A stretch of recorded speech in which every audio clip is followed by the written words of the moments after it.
the baseline 4K 120 in the next gen consoles is already a pretty sick baseline. And by the way, another repercussion of that is I don't know how the heck AMD gets people to upgrade to a new platform for Zen 8.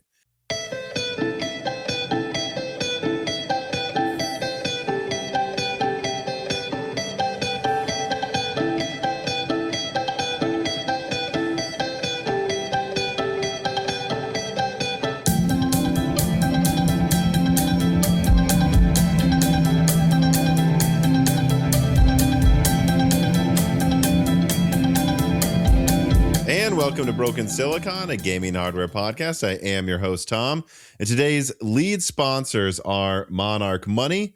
You can start a free trial and get 50% off your first year through the month, a link below. And then JLC PCB, where you can get $123 in coupons and $30 off 6-layer PCBs.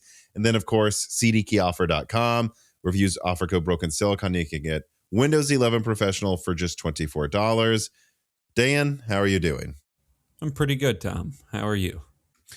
Good. It's been a good weekend, relaxing weekend for the most part after a exceedingly stressful work week, I would say. So I should say I can't complain, but I won't because I actually can complain, but I won't complain. I won't complain. The world is your oyster. You can do whatever you want, technically. Like, we could just make this not a news episode and we could just complain about nothing for an hour and a half or something. Yeah, I think there's a lot of large podcasters out there where that's their entire business model, actually, but that's not the direction that we have decided to go in. Fine. Although speaking about complaining, I will take a second to do a PSA. My actually rather large and comprehensive Zen 7 leak that I put out a couple weeks ago now, or almost a couple weeks ago, that was pulled off of YouTube. Me and Dan just did an entire die shrink going into what's going on. I'm not going to get into much of that here because I don't want to derail the episode entirely.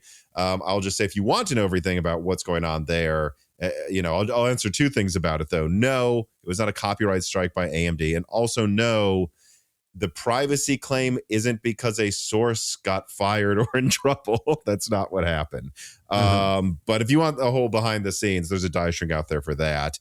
I won't say more about what caused it right now because it's still kind of evolving. YouTube is in contact with me, so I'm not going to speak that badly about them. Who knows? Maybe by the time this comes out, they'll put the video back up, or I'll have hired a lawyer to help me out and figure out if we can force it back up, because I do believe this is complete nonsense, and even bigger nonsense than when Sony attacked me, actually. What I will say... I was just going to say, I do hope it's the former that happens, and it's just back up by the time. Yeah, me too. I don't want to, I don't want fights. I want to do my work, put out a leak or some opinion piece every week, record a podcast with Hardware Boxed You or Wendell at Level 1 Techs, who's the last guest, by the way, and then just have a cocktail and watch The Pit and go to bed. That's all I want to do. I don't need the drama. I don't actually thrive on it. But what I will say is I did refuse to let the information not be out there, as it was a lot of work, and I do believe it was frivolously brought down. So I don't believe if I put it up there again, it will be brought down. Not to mention that it's actually kind of technically in the Wendell episode and the last Broken Silicon I did with you. So I'm not really worried about that. That's how much nonsense this is, by the way, if anybody's wondering. Like, it's actually up on multiple other pieces of content that have not been attacked. So that tells you it was complete nonsense to attack me over it. But a direction to the last loose ends, where I did completely re-leak everything, go through all of the slides. And because of that, that's where you find the Zen 7 leak now. A month after that loose ends comes out, I might even change the title and the thumbnail for that. And just that's where you'll find it now. Because a lot of these things are quite evergreen, especially like big Zen 7, Zen 6, RDNA 5 leaks, because people will, a year after I put it out, go back and check that leak if they want to know what's in Zen 7. So it has to be somewhere. And that's where it is in the last live stream. But additionally, I also received some Zen 7 questions here, and I'm going to answer them now before corrections, because we're kind of talking about Zen 7 with this PSA, but it's not a main story because technically we covered it in the previous news episode. Techno writes in and says, why wouldn't AMD make Steamboat on A14, especially considering it has more cores on a smaller die and is meant for server applications with cutting edge technology? So it does. I don't know where the confusion came from, Techno. But actually, I mean, I have a slide right here, and I showed this in my last leak that shows 36 core A14. And then it actually does say dense. So I guess there's a little evidence that these are kind of dense cores there. And then it's the cache die that's 4 nanometer. It's not. Okay. No, I was just going to ask because I didn't remember offhand. Like, well, is some of it not A14 or? Yeah, that's what I was going to assume. But yeah. But yeah, so maybe, I don't know, but maybe you were confused because you saw part of some leak and the whole thing was down and you couldn't check. Well, you can check. Go to the last loose ends. Dead Eyes 117 writes in and says, Silver King, how much slower do you think it will be than standard Zen 7 for gaming? Are we talking about a neighborhood of 10% or something much more significant? I worry we will end up losing the magic of Ryzen 5 being so close to the top of the line gaming performance. Or is Silver King more likely to end up being the return of the Ryzen 3 category? In a spiritual way, kind of actually, even though they might call it Ryzen 3. The top one is 16 cores with Zen 7. Are they really going to put 8 cores for Ryzen 5? I think maybe AMD will pull an Intel and we'll get Ryzen 11 or something in the future instead of having a Ryzen 3. And that will be Ryzen 5, 7, 9, and 11. Yeah. It goes to, and then it goes to 11 jokes from Spinal Tap. But I mean, look, here's what Silver King is. It's actually still A14. It's on the same node.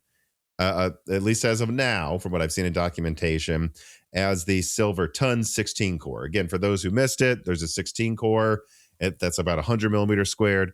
There's an 8 core that's about 56 millimeters squared, I believe. And the idea being they still think most people only will need 8 cores, even in like 2030, and so or 2029 when this probably comes out. And so because of that, well, we might as well make some budget offering there. Mm-hmm. Additionally, now I will say though, I do believe the 8 core will be tuned for more efficient clocks because that's what you'll also add on to mobile APUs. So I don't think it will clock as high, but yeah, I mean, I don't know. Like, let's assume the top one hits 7 gigahertz because that sounds plausible based on what I've heard about Zen 6 clock speeds. I don't know. I mean, I would still think it would hit 6.5 or 6 gigahertz. And that's where you go, well, okay, so that might be 10% weaker. Yes, but hear me out. 8 cores with like double the IPC, well, not double, like 50%, 30% more IPC, 40% more IPC than Zen 5 at 7 gigahertz, even 6 gigahertz. Is anyone complaining with a budget CPU that is still going to probably end? Because think, even without Vcache, which Silver King, the 8 core, can't get Vcache, even at like 6 gigahertz, we are looking at 6.5 gigahertz. We're looking at something that's still going to game probably better than a 9850X 3D. Is that really going to make, is anyone going to complain if they're Ryzen 5 8 core? You know, if it is an 8 core, like for $300 can only run games at 300 frames per second. I don't know. Yeah, I mean, we'll see how like 12 core CPUs perform in the when we finally get those 12 cores unified. But I don't know. I think 8 cores at measly 6.5 gigahertz is going to be sufficient for budget gaming, which is what this would end up being for a pretty long time. Well, I don't think I'll be wrong about that. I think 8 cores is going to just be in this zone that's great for gaming for not forever, I guess, but maybe until the 2030s, maybe. I mean, I think so. And I think you also have to, and this is something I go into in the recent loose ends, which again, check it out. It's actually one of the higher performing ones I've done in a while. It really gets into the nitty gritty of like what you should expect out of not just like Zen 7, but its competition and like the ramifications of its performance. One of them that I point out being that, like, think about like the PS6. That will be the new baseline for performance, specifically probably because I'm guessing this is what devs will target. This will become the new baseline for like 4K 120 kind of gaming. And then after that is where you think, well, if you want to go above the PS6's targeted 4K 120, that's where you'll need a faster graphics card to get to 240 hertz or a faster CPU to get there. Kind of like right now, like what the PS5's kind of like 1440p 60 gaming. And so if you want something that gives you 144 hertz instead of 60 frames per second, your CPU has to be, but twice as fast as Zen 2, right? So that's what you're looking at. Like, but think about what that means for next gen. PS5 used the latest Zen and the latest node. It was 7 nanometer. It was Zen 2. Yes, it wasn't clocked as high, but it was Zen 2. With PS6, they're going with 3 nanometer, not at 2, let alone N2X on desktop. And they're using C cores. So you're probably looking at desktop Zen 6 being maybe 7 gigahertz, and then on PS6, you're looking at, I would guess, 4 to 5 gigahertz at most. Probably 4, honestly. 4.5 maybe. Okay, well, in clock speeds alone, then you're looking at 35% more performance out of just bog standard Zen 6. Add Vcache, you're maybe getting to almost double the performance, actually. What I'm saying is, if the baseline for 4K 120 isn't really Zen 6, it's Zen 6C on 3 nanometer, then a Zen 7 8-core, even not clocked to 7 gigahertz, that's going to easily probably double performance over that will get you probably to 240 hertz alone. And that baseline of the PS6 10s, Zen 6 3 nanometer cores, not 2 nanometer, that baseline is going to be there for like 5 to 10 years. So I just really wonder with Zen 7 and later, like how many people will bother with more than 8 cores or 12 cores with Vcache or something, because the baseline 4K 120 in the next gen consoles is already a pretty sick baseline. You're going to run circles around that more so than the previous gen. I don't know. And by the way, another repercussion of that is I don't know how the heck AMD gets people to upgrade to a new platform for Zen 8. Well, Tom, what do I need? 64 cores? Like what? What do you think about in the year 2030? Will reviewers have moved to saying 480 hertz? Anything less than 480 hertz is basically unplayable. I don't. Because maybe 120, maybe, but even that I think's probably not. The word would be unplayable. I was being a little glib there, obviously. Oh, I know. Because I think around 120 hertz, like that zone is truly where diminishing returns with frame rates really starts to come in, depending on the person. Like I know some people probably love 240 hertz. Some people can't it's claimed to not be able to see anything above 60 hertz, but I do feel like 120 hertz is really at that area where a lot of people I don't think will really care if they ever get more performance than that. Exactly. And the higher we go, the less and less people care. Yeah. Right. For the more. And so I think there's, so that's where where my mind goes, dead eyes, when you ask, well, will the budget Zen 7s be more weaker than they used to be? And it's like, maybe, but so I mean, like these things are going to be capable, and who knows, maybe the IO die for Zen 6 and 7 is like 2 or 4 low power cores, so that 8 core still has extra cores for background tasks. I just find it hard to believe that won't be enough for most people, that the baby Short King, Silver King budget CPU, even if the top is 16 and this is half of that 8 cores, and it can't even get Vcache, I just don't see how that's not going to be enough. I don't. So I really wouldn't worry about it. Don't you think, Dan? Yeah, but this is, I guess we haven't done this yet. I would say AMD, this is my announcement or my request. Think of changing the code name to Short King. That would be a lot more fun than Silver King. I agree. It should just be called Short King. It should be. All right. Let us now move on to corrections. So Zane writes in and says, how worth it is it for PlayStation to have delayed ports of games to PC?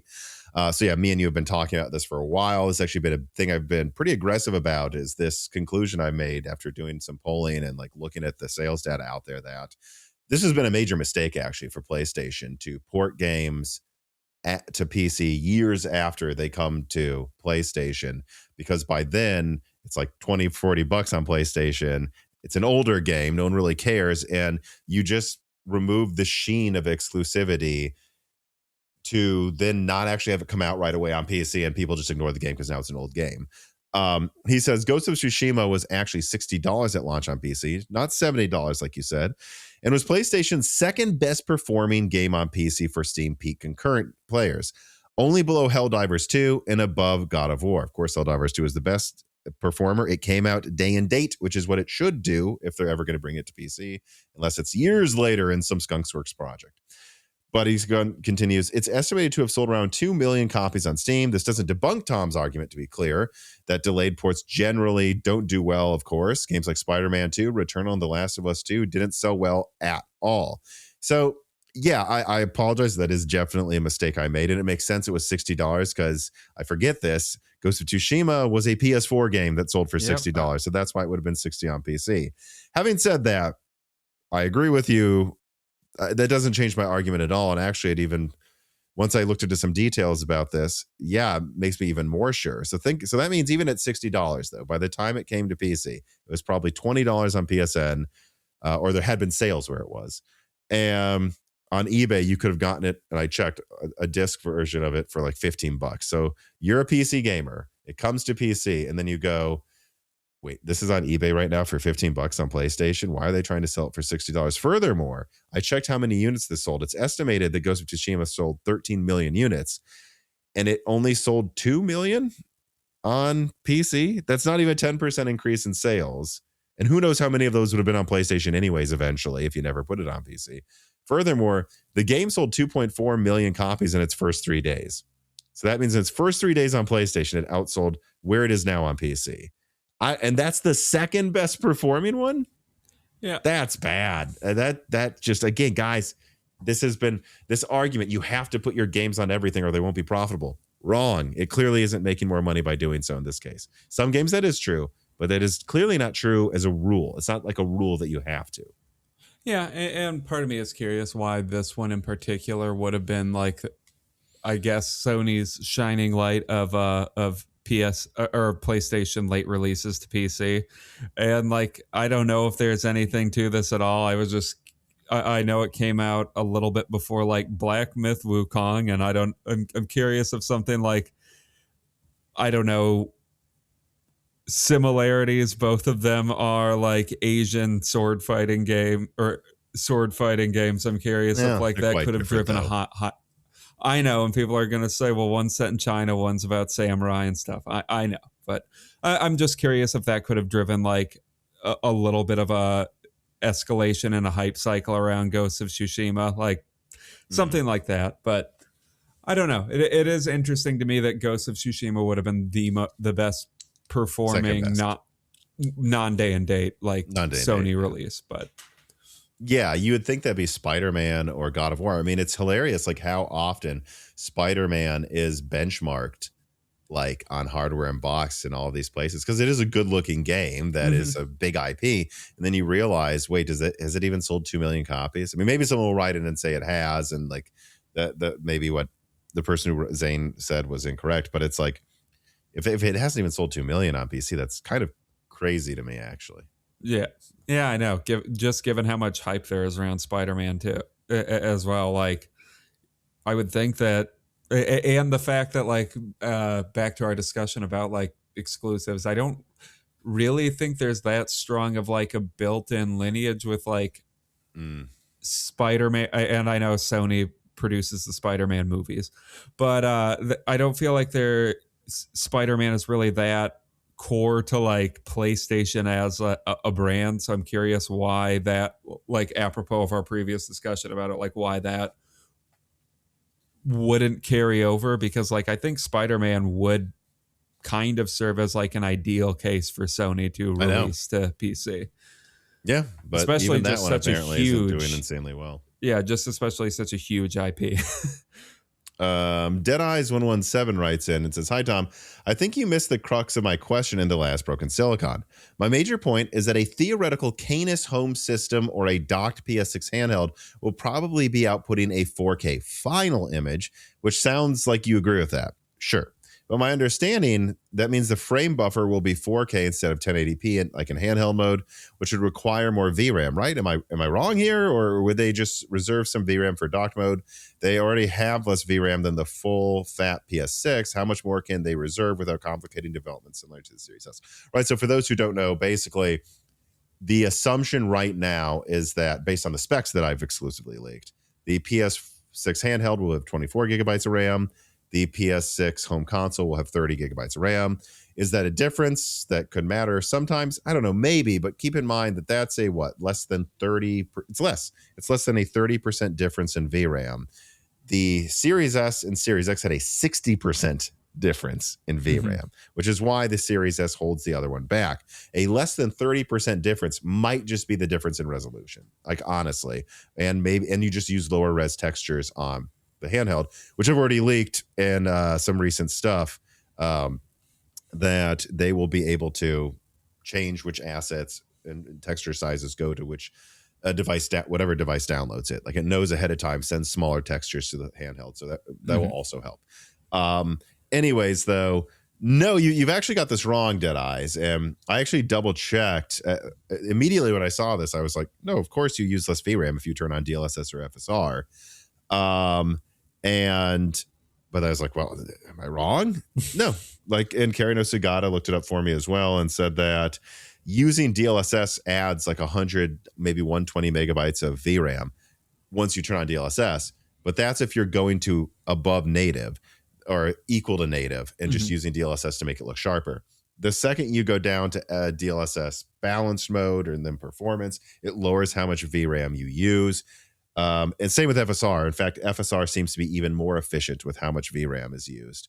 So no, that's been a big argument for why the 4060 and now 5060 can sometimes still work in 1080p is because, well, they get DLSS. That is the best upscaler. If you turn on DLSS 4.5 performance mode, it does save how much VRAM you use. And so no, having a thing where the output image is 4K on your TV and then 1080p and handheld on the presumably 1080p screen on the handheld and non-docked mode. No, if the base resolution is 1080p, it will still save a lot more space than if the base resolution was 1440p or 4K. Does that make sense? Of course, right? Yeah. The upscaling makes it look as sharp as 4K, but it's actually still compressing more data. All right. 2 more corrections. When I saw how many there were, I was like, whoa, people are actually taking to heart that we said you need to correct us more often.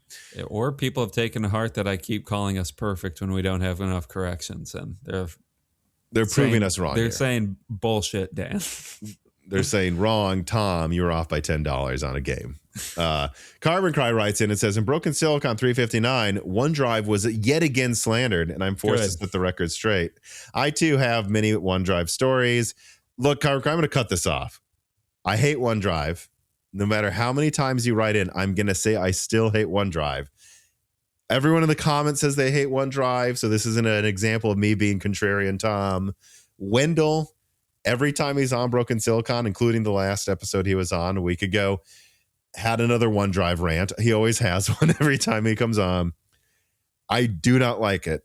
I do not like it, Carbon Cry. I do not like it on my hard drive. I do not like it with a beehive. I'm doing a new Dr. Seuss trying to novel, be Dr. Seuss. Dr. Seuss book, not novel. I don't think Dr. Seuss ever wrote a novel. But if he did, correction. But no, I'm sorry, Carbon Cry. He's like, if you just set it up right, nope, I don't like it. I really love how OneDrive just constantly tries to butt in and just secretly changes file paths from how they've always worked for decades. I mean, I guess people do hate knowing how to follow file paths in this day and age. So maybe if you hate being able to use computers somewhat confidently, OneDrive is great. Or if you want to put in a ton of work to make OneDrive not suck, maybe it goes both ways. It's good on either end of the spectrum. But I don't know. It's kind of ruined my desktop a couple times. So no, I hate OneDrive. If Microsoft wanted to have it as a thing that's off by default and you can opt into it, good job, Microsoft. I'm all for something cloud storage thing like that, but I hate the default on we're just going to pretend your desktop thing still is your desktop, even though it's not anymore. I hate that. We're going to take your data hostage without you realizing you had to opt out of this when you installed Windows. Yes. Techno writes in, he says, I'm with Dan on this. Pastries, cakes, and sub products like cupcakes, muffins, and brownies and French toast, they count as breakfast even if you don't eat them when it's breakfast. Now, I don't remember if this is a conversation last news episode or the last Die Shrink. I don't remember talking about pastries at all. So. And I don't remember disagreeing. I if anything, Techno, I believe I am the one who proposed this. Because I'm going to be hardline here and say I don't think cupcakes are breakfast. So I will say cupcakes are out. Muffins are breakfast. And French to be toast fair, is breakfast. Muffins are basically cupcakes without frosting. Actually, I'm sure a lot of muffins even have frosting on them. No, someone will probably write in, what is the difference between a cupcake and a muffin? Is it less sugar? No. Not really, that's arbitrary. No. But write in below. Let us know. If you're having French toast with eggs at 2 p.m., is it still breakfast? Because if you ask me, yes. Now, I think it's more up for if it's your first meal of the day, no matter when it is, I say yes. That's my argument. Well, breakfast does mean breaking fast. So your first meal of the day is definitionally I'm going to tell breakfast. that to my girlfriend because that's where this came from. Is I usually wake up between 10 and noon. She wakes up between like 7 and 10 a.m. And so she'll have like toast and then go do whatever she does. No one can really know in the morning. And it's the same with me. I stay up later. There's all the stuff I do at night when she's asleep. But then we usually have breakfast together, which is really her lunch if she's working from home. And I always call it breakfast. And sometimes she gets mad that I do. But it is breakfast because it's breaking the fast. Now, it's not breaking the fast for her, though, but it is breakfast for me.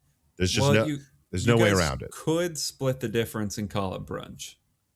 You could, but I don't negotiate with terrorists. So, and on the subject of waking up, I like all of those fitness bros, Tom. I wake up at 4 a.m., but not because I want to. Don't wake up at 4 a.m. It sucks. You got that Sigma grind set. That Sigma grind set, aka having enough time to make breakfast and walk my dog before work at the lab. All right. Well, we've been tarrying quite a bit. Let us tarry no further. Yeah, 30 minutes and we're not even into the first story. Well, the Zen 7 one was kind of a story thing. True. Yes. That's the true. This piece of content is brought to you by Monarch Money. Monarch is a private, ad-free personal finance platform that brings all of your accounts into one clean dashboard. It automatically tracks your spending and net worth and helps you stay financially aligned by, allowing you to control your finances without micromanaging them and keeping them all in one place so you don't get dozens of notifications that you feel like you have to pay attention to every day. And you know what I mean, right? Like if you have a few bank accounts, maybe a credit card or two and a debit card, not to mention the bills that you pay for where you live, you'll get all of these notifications from all of these different places. And because it involves your money, well, speaking for myself, at least earlier before Monarch Money, I'd feel like I have to pay attention to every single little one. It's my money. I have to pay attention to it. But there's just so much. And you don't have to do that with Monarch Money. It's all in one place. And the better control is further accelerated by AI-powered insights as well that summarize important things like where spending has increased, unusual transactions, and where total net worth changes are coming from. Again, all in one place, despite pulling from tons of different things that would all be bothering you separately usually. Plus, it allows you also to confidently monitor your progress. Monarch lets you watch your net worth, project it out, and help you come up with and keep to goals having to do with paying down debt and making investments. This is easy, cross-platform, flexible budgeting. Plus, it syncs with 13,000 plus institutions. It's fast and has a secure setup with all major banks and credit cards and brokerages. And it's even couples ready so partners can share and monitor their finances together. So if you want these features in your life and you also want to support Moore's Law is Dead, you can start a free trial and get 50% off your first year of Total Money Clarity using my link below and using offer code MOORE50. That's MOORE50. Doing so doesn't just help you monitor your finances, it also helps Moore's Law is Dead directly. So support Moore's Law is Dead by starting a free trial with Monarch Money through the link below today.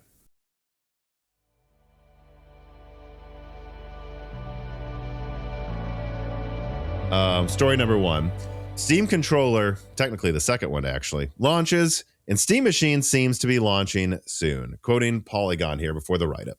Over the last few weeks, we've spent so much time with Valve's second attempt at its Steam controller that I can't imagine playing my PC games with anything else anymore. With its more familiar design, excellent ergonomics, and seamless Steam connectivity, Valve has finally proved that its quirky first draft had its head in the right place and it just needed a good revision. The final product still leaves room for improvement, though, much like the Steam Deck. But Valve has finally cracked a console-worthy PC controller with some strings attached. So, yep, the first of Valve's highly anticipated triplet of hardware announcements from last fall has finally turned into a real product. The Steam controller is indeed out. As a piece of hardware, it does live up to the hype. Valve spent no expense making a well-designed user and repair-friendly piece of kit. Of course, nothing is perfect, though, and even rave reviews point out the key issue. This is a Steam device. It does have Bluetooth, but it is actually a hassle to use, and you are pretty much required to use the dongle for Valve's proprietary connection. And outside Steam's ecosystem, the controller loses many of its functions and benefits. This severe ecosystem lock-in will likely be ameliorated by third-party apps to open up all the goods of the controller to all games, but that is going to take time. Alongside this launch, we are hearing first positive news about the Steam Machine as well. According to friend of the channel, sadly it's Bradley, Valve is receiving large shipments of consoles, which are, according to him, likely Steam Machines and perhaps restocks of the deck, with the machine reportedly being shipped in volume to Valve's distribution centers, specifically one in Illinois, by the way, as well. It does seem that the launch is also imminent. Perhaps Valve can make its first half of 2026 launch after all. So I don't know how much you've looked at the Steam controller, Dan. People seem to like it. Most complaints seem to be about the price. Or if you have any thoughts on Steam Machine seemingly launching within a month or so. Yeah, I mean, as far as the Steam controller goes, I mean, we've probably talked about it in the past. I think it generally looks like a pretty nice controller, kind of a little bit of a throwback to the Duke controller almost to me, with that big bulky bottom of the controller, which I guess I haven't used it and reviewers seem to like it a lot, so maybe I'm off base here, but I get a little nervous about the design there, and like if the trackpads would, or if your thumbs would ever like interfere, or the trackpads would ever interfere with like thumb placement or something like that. That would be my big concern, just of like the ergonomics of the controller now that I'm just looking at it again. But you know, I haven't used it, and everybody seems to say like the actual hardware itself is very good. So that's good. I mean, Gamers Nexus put out that video about how repairable it is. I don't know. Always love seeing that something is repairable. And I guess then the big negative is I didn't realize how proprietary or locked down the Steam controller would end up being, which I don't know, it's kind of antithetical to like a lot of what people act like they like about Valve a lot, and like the fact that you have to use that proprietary puck connection for like full functionality, I'm not a huge fan of. And yeah, the fact that they kind of want to lock you onto using it on Steam kind of sucks. Yeah, I mean, it makes sense. You know, almost everyone has a free USB port. It's not Bluetooth, but it does make it very, very plug and play. True. That's fine, I guess. But I will say this is why I think there should be a version of the Steam Machine that does not come with a controller, because I'm going to use a DualSense. I'm sorry, it uses Bluetooth, and I can use my DualSense controllers to game on my phone. They are immediately, Android, iPhones immediately know what to do with a DualSense controller. It's actually very nice. And so does, of course, a PlayStation, my laptop, my desktop. And like once your hands get used to using a controller for years, I'm just going to do that for skill reasons, a little like for, memory, using where to place buttons. And so I will say this seems like a great controller for PC, but I don't think it's for everyone. And I think most people would prefer to use their Xbox or PlayStation controller. Yeah, I guess it is in this weird place, because I guess for people that exclusively game on PC, maybe it's a good option for them. Sure. But I have to imagine most people that are gaming exclusively on PC that want a controller have already picked an Xbox or a DualSense at this point, an Xbox controller or a DualSense controller at this point. So, I mean, sure, I guess there are people that are going to jump to this now to see if they like it more. But I do agree. Like, I guess especially with me, I've been using the PlayStation, like DualShock and DualSense controllers for so long. Yeah, I do really just prefer that or that shape versus other controllers, even if like I can use an Xbox controller without issues. Sure, it's fine. But yeah, I do prefer to stay locked on one thing or stay on one thing just because, like, yeah, that's what I'm used to. I think the DualSense is the best controller Sony's ever designed. So I really do think at this point, like, there's no reason to really want to switch over. Like, I will say, and this is a bit of a warning to people that get a DualSense controller for like the like open source or third party apps that'll like hack functionality into it for apps outside of Steam. There was that period for PlayStation controllers where I would game. Well, you and I both used PC or DualShocks for PC, and those apps worked, but they were randomly a pain in the ass every once in a while. And you'd have weird things like if your controller disconnected while you're playing Battlefield, you'd have to restart the game. By the way, only game that did that. I have no clue why. But so it was quite annoying. It's not annoying anymore because I basically refuse to get games outside of Steam, and even if I do, most of them directly support DualSense, and Steam has a very good controller home base for whatever controller you want to use, including like a GameCube one or something apparently.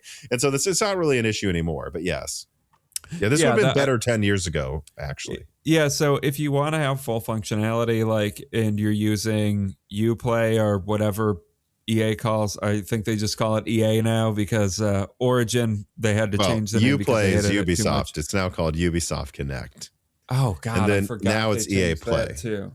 Yeah. Yeah, so if you need like some type of app to get full functionality out of it, I get worried about like how the weird hiccups you'll end up running into if you want to use it on PC outside of the Steam ecosystem. Which I guess, to be fair though to that, PC is increasingly just becoming the Steam ecosystem more and more because kind of all other apps suck, and you can kind of get support through Steam anyways because people just want to use Steam. But yeah, at this point, it's just so dominant that you really don't need to worry about having to use something else. But yeah, so the only other thing I would really bring up with the controller before we move on to the console rumors is I went back during the recent loose ends like last week and looked through my old bomb sheet and like kind of made a point of like, guys, I know you're freaking out over RAM, but my bomb estimate for breaking even was $425 last year before the RAM apocalypse. And it's like, okay, so add $150 to the RAM cost. We're now to like not even 600. And then, okay, so I think they could still charge 700 for it, even after the RAM and SSD price increases if they really wanted to. And a few people noticed something that I should have thought of, which is that I showed for the controller that it was like maybe $35 probably.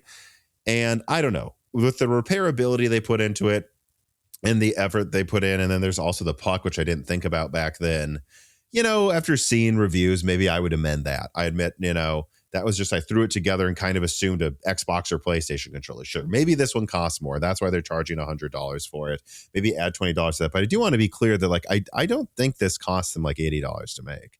I do believe they're making a massive profit if they sell the controller unbundled by itself. And by the way, I believe PlayStation and Xbox do as well. Well, yeah, this is a different conversation to like. But a lot of people have been talking about the price. Like, do you think it's fair? Do you think it's worth it? And it's like, well, maybe relative to the DualSense because it has its own features and it comes with its own connectivity puck and blah, blah, blah, blah, blah. But don't kid yourself. I believe they're making probably at least a 100% margin on this thing. Like, or at least 50%. I don't think it's $80 to make. Well, yeah, I assume you mean before we get the correction, when you say 100%, you mean 50% margin. Like that this might cost $50 to make, and they're getting, yeah. But Yeah, I mean, no, I was just going to say, like, this is a different conversation to a console, where a console in a lot of ways is almost a loss leader or makes a pretty measly profit, Hmm. or breaks even. I don't see the motivation for why you would want to sell a controller at or almost at cost. Like, that Exactly. has to be something you make money on. I would guess a DualSense costs 30 to 40 bucks for Sony to make.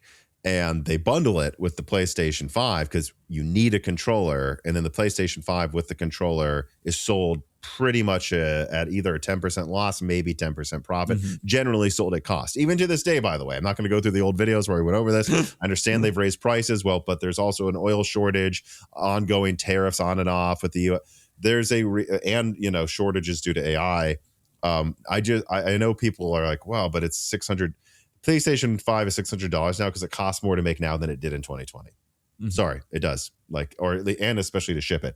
But once you get that into people's hands and you sell it for cost, you're selling it for cost because then they might buy extra controllers and you make $30 each controller sold. Each game makes you $40 or $50, or digitally, it's just infinite profit after the cost to make the game. Yeah. So, no, I don't think I'm that off. I'm not off in spirit with my estimate for the controller cost, right? I'm not off in magnitudes. Maybe add 20 bucks to it. I don't know, right? I just kind of threw $35 there because that's what I estimate most modern controllers cost to make. But no, I don't think I'm off by like $100. And a lot of people are acting like, oh, see, you're wrong, though. The Steam machine, when you estimated the costs of like building a similar PC, it comes with a controller. I'm like, guys, that controller doesn't cost Valve that much to make. Yeah, I mean, it does have extra bells and whistles that most controllers don't have. I have no. But does it have 6-axis? Does it have? Yeah, that's there true. are things the PlayStation one has. This doesn't. So I'm not even sure if it costs more to make. Yeah, I was gonna say like the added cost of the trackpads. I don't know. It probably costs more. There's a trackpad on the PlayStation controller as well. True. Not two, but there is one. So I'm guessing the vibration is more expensive in the DualSense. So I'm not sure it actually costs any more. So, might it cost more than I estimated? Yes, but I will say it might. I actually am not confident it does. Well, I do hope the trackpads on the Steam controller, just based on what they're supposed to be used for, are a bit more precise than the DualSense controllers. Yeah, because if they're not, then it would suck. No, it's not. But it doesn't. Not for aiming, though. For its uses, it doesn't need to be that precise. It doesn't need to be as precise as a mouse or an analog stick, really. All right. Before we move on to the next one, any thoughts on, sadly, it's Bradley saying he knows people in a warehouse unloading Steam machines? I mean, it's mostly just going to default to what I've said about the Steam machine in the past, about the launch of the Steam machine or its timing in the past, where I'm glad to hear that it might actually be getting unloaded somewhere, and that might mean that it's going to be on shelves soon, because I think their window for this thing is already closed. To say it's closing, I think is putting it mildly. So I don't know. I think it needs to have launched a month ago. And if they can launch it in a month, maybe they can get something, because its window on being relevant is very, very, very, very, very rapidly closing. Yeah, I see Tim at Hardware Unboxed did a report on this too. Maybe we should have him on again sometime soon, because he's talking about the Steam machine a lot now as well. Basically comes to the same conclusion I do. His numbers are a little different than mine, but it's like, it just depends on what deals you find. And he basically agrees that you can make a desktop that's similar or probably better for around $700 to $800. A lot of people have been attacking me for saying that. And it's like, I'm sorry, it's just true. It's hard to find a graphics card slower than the Steam machine. It's not 2025 anymore when they announced it. A 5050 is probably 20-30% faster. The $250 GPU we all made fun of last year. Yeah. Last year we made fun of it. It's a year later now. Yeah, we're getting close to the point where, maybe we're actually just there. Like, you need to go to eBay to get something slower than it. Yeah, and it's like, it's almost like this. It's not the same thing, but it's like a similar concept. Do you want to be right or do you want to win? I don't care if it costs them. I still find it hard to believe it costs them more than $600 to make, by the way. I do. I just don't think so. But let's say it even cost them $700. Whatever, include the controller and sell it for $700 then, because do you want to be right or do you want to win? Because this thing will not make sense at 800. I will not tell anyone to buy it. No, it's stupid.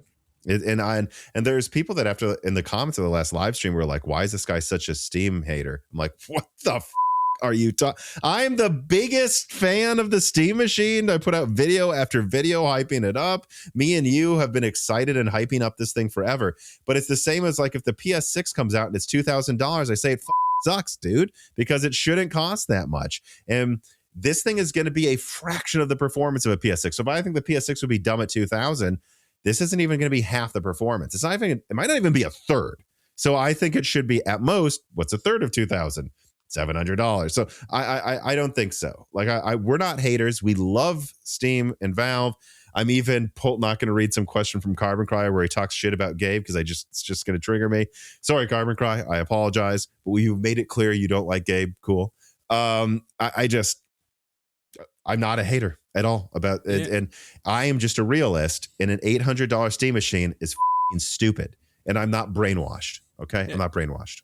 Yeah, I have noticed a trend over a lot of things on the course of our channel where it's getting a little old sometimes to me, where a new a company introduces a new product where they're going to compete in a market that they haven't competed in before in a long time, and then it takes too long to come out, and then it becomes uninteresting. And I don't know. N1X. Yep.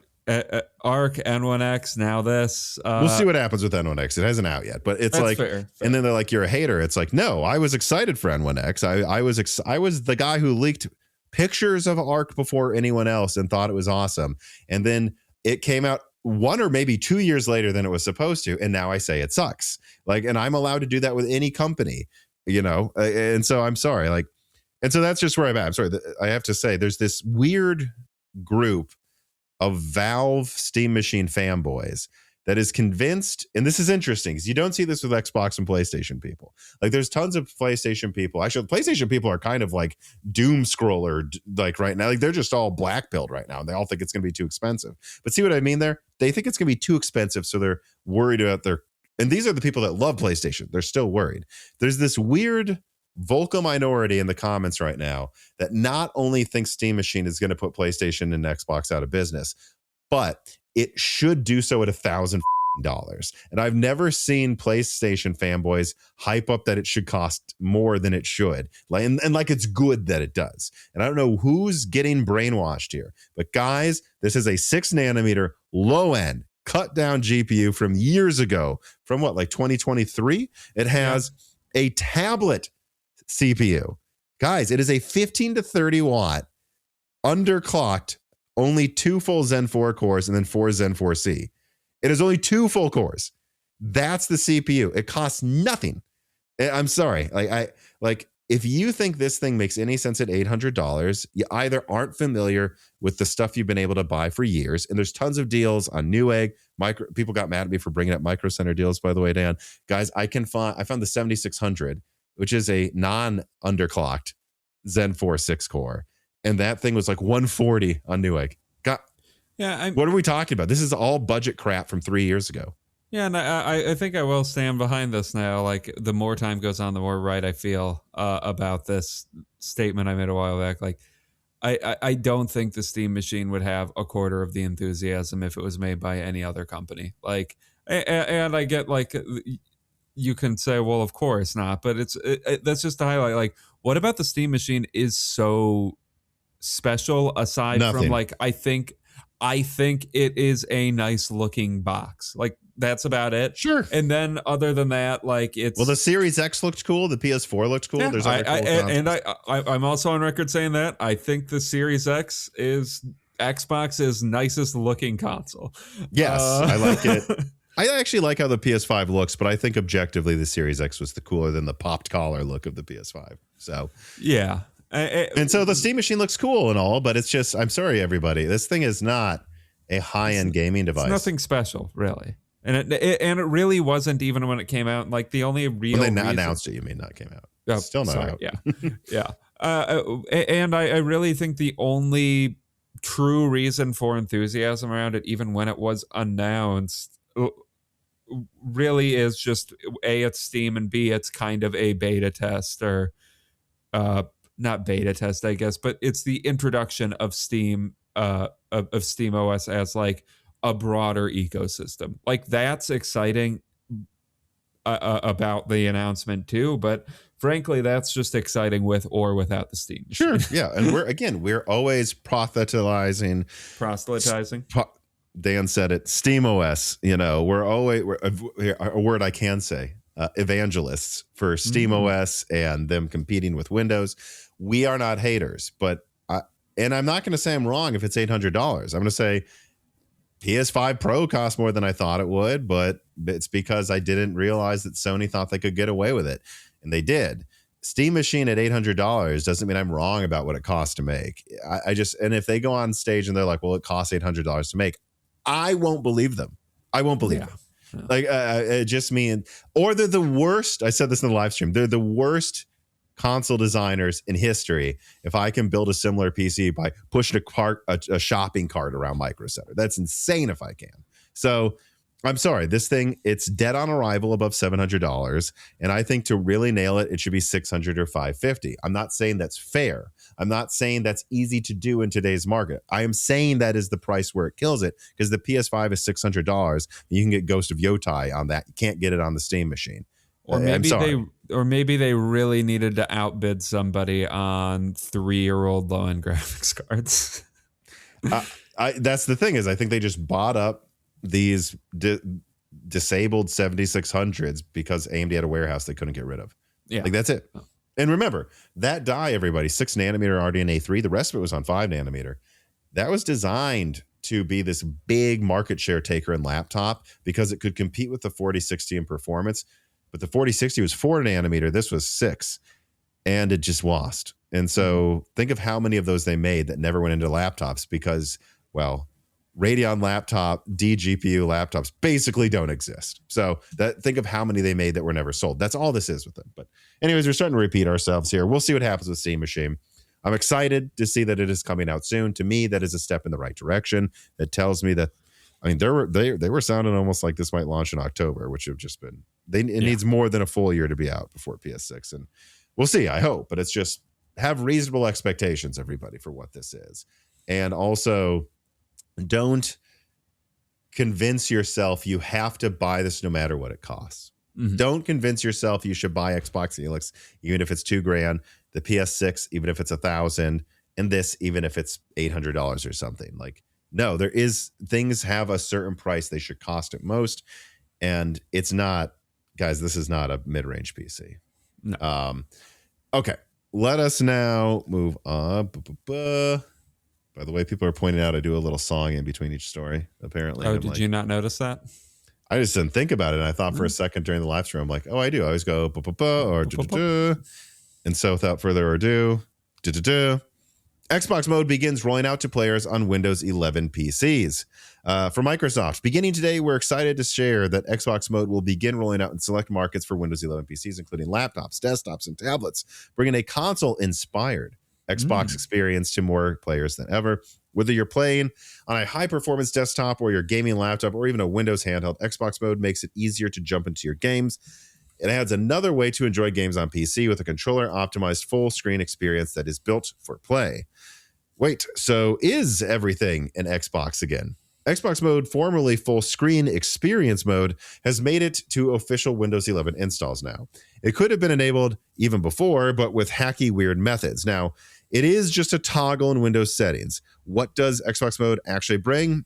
Well, it seems it's really just an alternative to Steam Big Picture mode. Given what little it does on handhelds, we shouldn't expect any serious performance improvements here so far as well.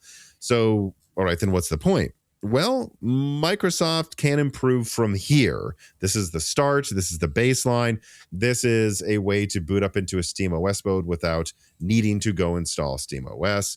Hopefully, Xbox mode can eventually become a playground for a UI, and performance improving ideas will be implemented before they put it into Windows or Xbox proper.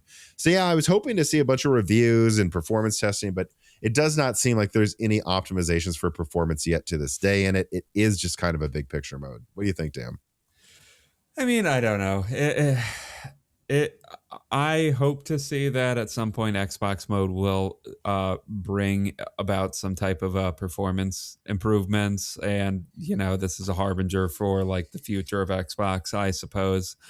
Uh, as a more, I don't know, PC adjacent platform or ecosystem, but what this is right now, I mean, I don't know. I've never used Steam Big Picture mode except for the times that I accidentally turned Steam Big Picture mode on, and I think I'm going to continue not using Xbox's answer to it because I don't really care. Like the idea, like, oh, it's for gaming focus. Like as much as I talk about how I think the experience of using a console is a bit more seamless than using a PC for most use cases, I don't think it's just like the winnowed down UI that makes it better. I mean, I don't have a hard time navigating between games in my desktop mode. And I don't suspect I'll be using this unless it actually starts delivering some optimizations that Yes. could make me want to use it, like, oh, I get 20% more performance or something if I'm using their Xbox mode or something. All right, then I would start using it to play video games. But as it stands right now, I don't really care about big picture mode too. I don't know. Yeah. Yep, I agree. I don't have much to say about it. I think Carbon Cry, who did that write up, nailed it. This is just the baseline. It's done. It's ready. Might as well launch it now. It's some level of dissuasion for people to move to SteamOS from Windows, but it doesn't fundamentally this isn't an Xbox Helix mode at all, but they can go from here. They can build from here. Yeah. All right. Let us move on to there's that song again. Story number 3. This piece of content is brought to you by JLC PCB. Innovation starts with an idea, and JLC PCB helps you bring your ideas to life. With their one-stop manufacturing service, you can get everything you need in one place, from rapid prototyping to full production. They handle every step with precision, speed, and at a reasonable cost, especially when it comes to their 6-layer PCBs. On that last point, their 6-layer PCBs allow fast, clean routing and avoid the struggle of squeezing signals onto their usual 2 or 4-layer boards. More routing means more freedom and faster development, fewer redesigns, and therefore quicker project completions. Spend less time fighting routing limits and more time building the actual projects. And 6-layer PCBs are usually expensive, but JLC PCB offers one of the most affordable industry prices. So whether you're a maker, an engineer, or a global hardware company, JLC PCB empowers you to turn your ideas into a reality faster and smarter. Support Moore's Law is dead through the link below. Yes, just clicking on the link below helps the channel a ton, but obviously if you need their services, you can also get a really great price on 6-layer PCBs as well if you follow the directions and use the offer codes and coupons below. So please support Moore's Law is dead at JLC PCB today.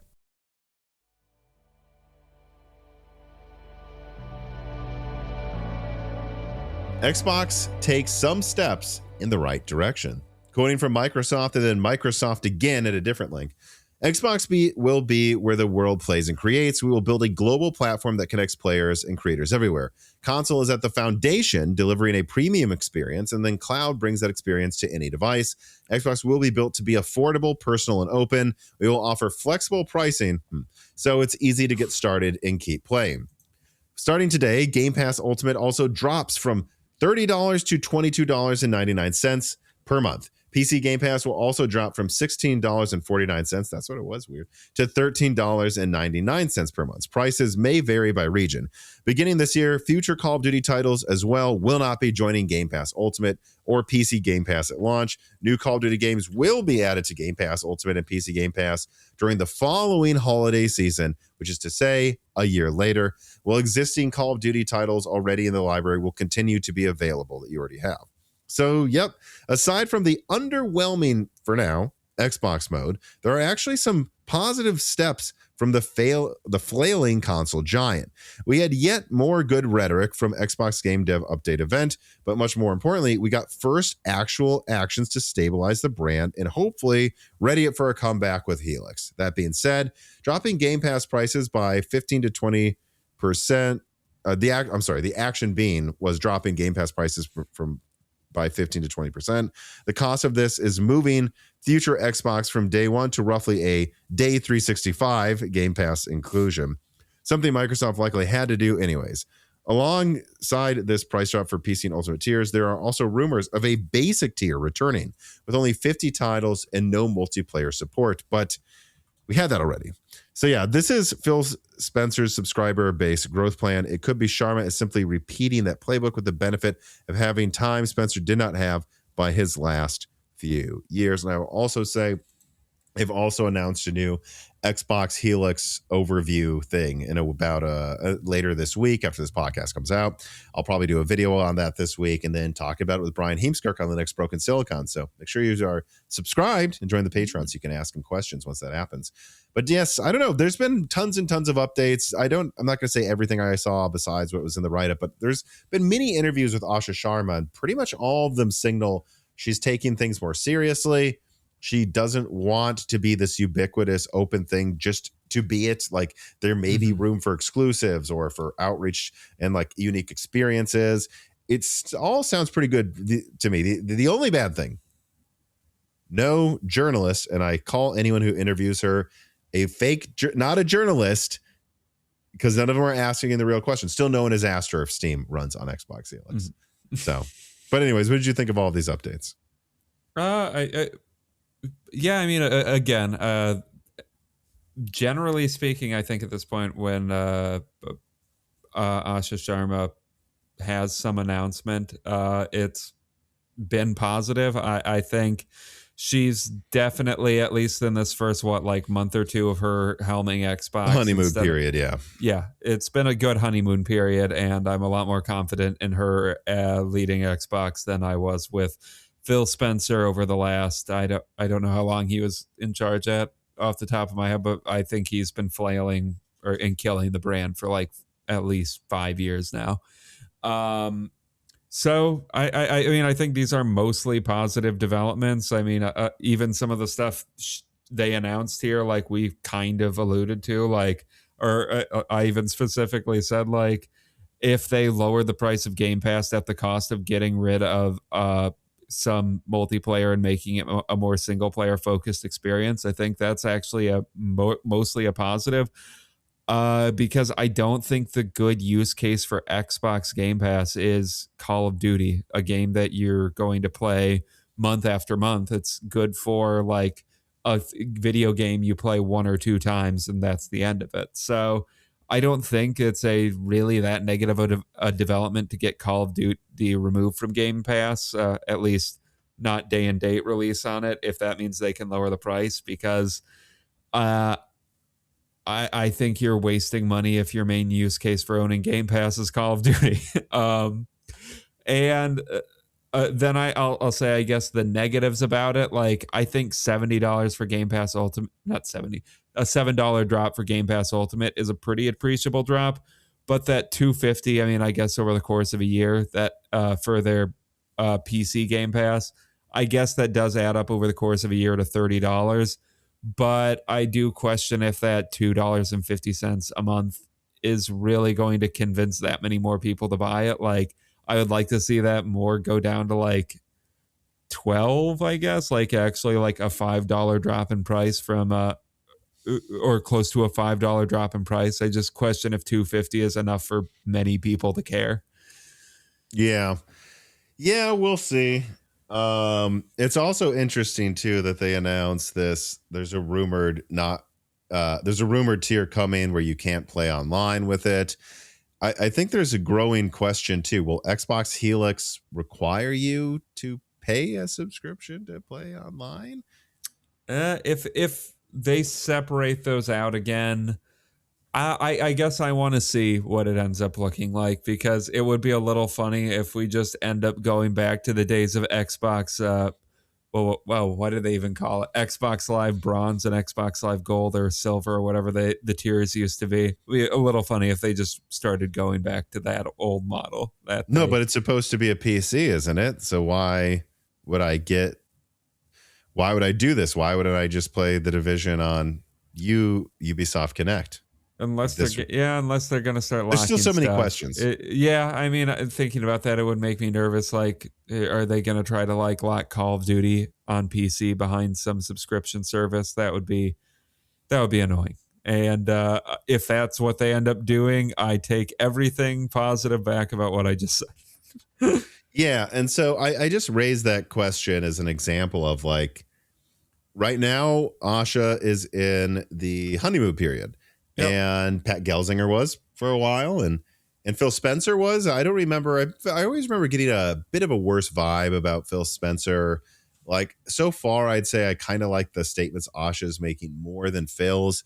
Like I'm just pulling up while you were talking. I was pulling up quotes from Phil Spencer in 2020, and like there's just ways he said things like well, we don't really want to compete, we want to work with Sony, and yeah, we bought Bethesda, but when it comes to exclusives, who's I don't know, I'm not going to sit there and dictate to them which platform games go on.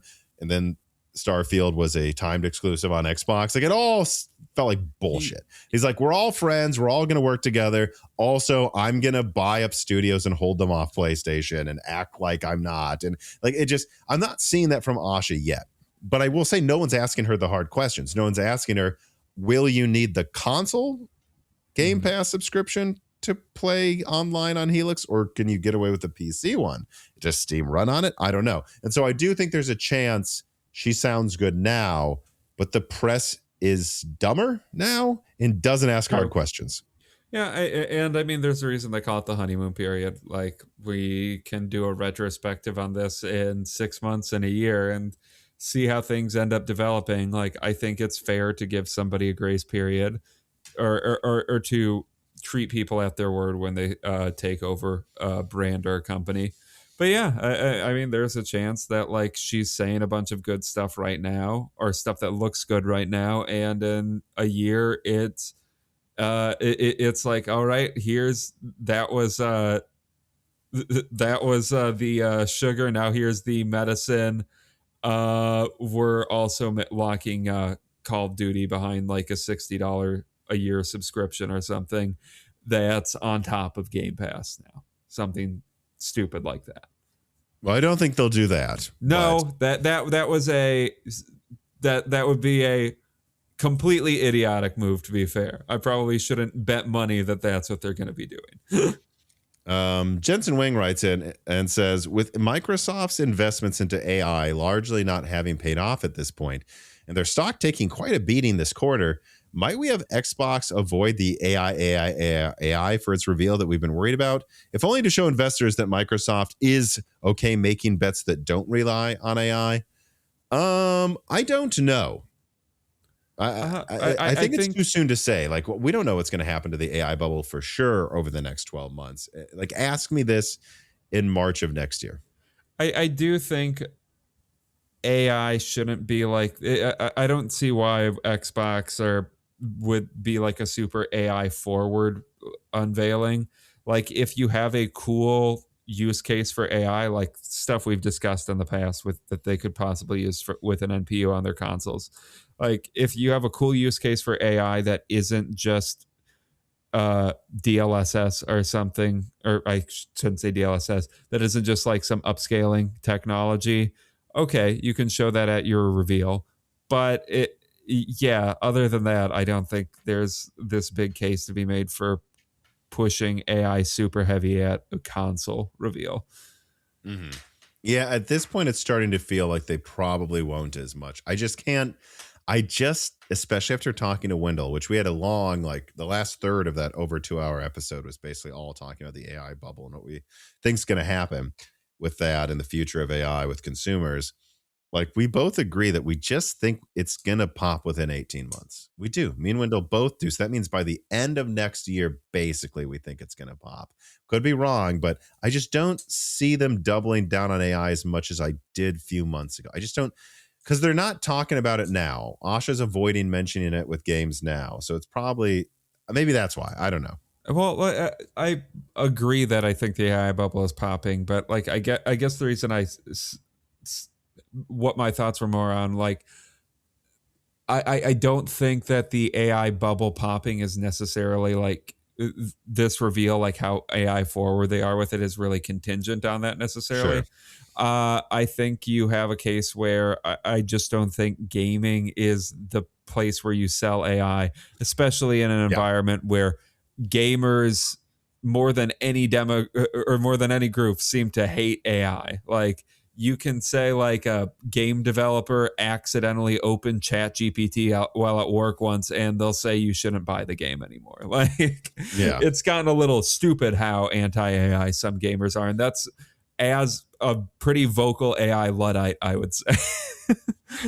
Let us move on now to the AI company stories. Nvidia with story number 4. RTX 5070 12GB laptop GPUs launched. Quoting from Notebook Check. As April draws to a close, Nvidia has now officially confirmed that a 5070 laptop GPU with 12 gigabytes exists and is indeed coming. Inexplicably, the company has announced a new GPU SKU within GeForce Game Ready driver updates rather than its own right. Unfortunately, Nvidia has not shared full hardware specifications for it yet, though. Also, XMG, a German laptop brand, warns that the new RTX 5070 12GB could cost almost as much as a RTX 5070 Ti 12GB laptop GPU. So yes, for some reason, Nvidia is now dropping product confirmations on the Nvidia app. Maybe a cunning plan to tempt the last control panel holdouts to update to the new and totally perfectly functioning driver suite. Anyways, we knew about Nvidia using 3 gigabyte memory chips instead of 2 gigabytes, increasing capacity by 50%. So what is really new actually in this reporting is a suggestion of pricing. Sadly, instead of giving more memory to the mid-range, NVIDIA seems to just be replacing GB205-based 5070 Ti with 206-based cards. One almost wonders why they haven't simply branded the new SKU as the new laptop 5070 Ti. It has the same memory, the same price. So once once you turn on glorious DLSS multi-frame gen, you won't even be able to tell the difference. Of course, a sarcastic addition there by Carbon Cry. But yeah, that is sad. I see what's being pointed out here. Like if it costs almost as much as a 5070 Ti, it kind of seems like what they're doing is trying to save on silicon used in gaming laptops. And instead of using the whatever it is, like 263, I think, millimeter square die, they'll use the 206 die is, which I think 200 or between 150 and 200 millimeters squared. But it still is 12 gigabytes, so they're hoping they can get away with it. Yeah, that sucks like if that's how it turns out. Yeah, and it's kind of a soft raising of prices then for what they're selling. Shrinkflation.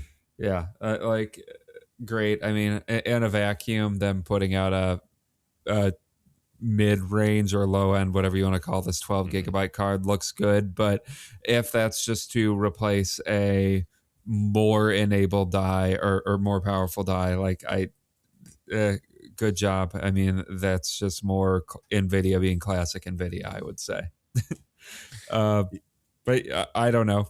More 12 gigabyte cards, I guess, is a thing that looks good at surface level from NVIDIA because they are always anemic with their RAM, and that's beginning to be an issue for them as their technologies use RAM. NVIDIA maybe give cards more RAM. I remember there was this thing in the back of my head when I saw the rumors of the 5070 laptop 12 gigabyte cards, and I was like, oh, I thought they'd probably do this eventually. Frankly, I thought they would have done it at launch. I thought that was one of the main reasons you would put GDDR7 on ththese low-end cards, is so that in the future, or hopefully at launch, you have higher capacity over smaller memory buses.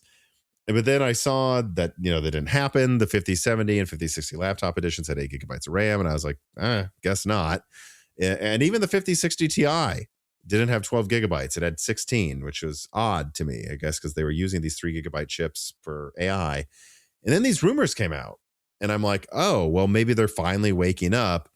But I thought, well, it's so weird. They're having, I put out leaks where I'm like basically saying they're stopping production and, de facto of some graphics cards they make. Like, why would they give more RAM to this if they can't even make enough cards?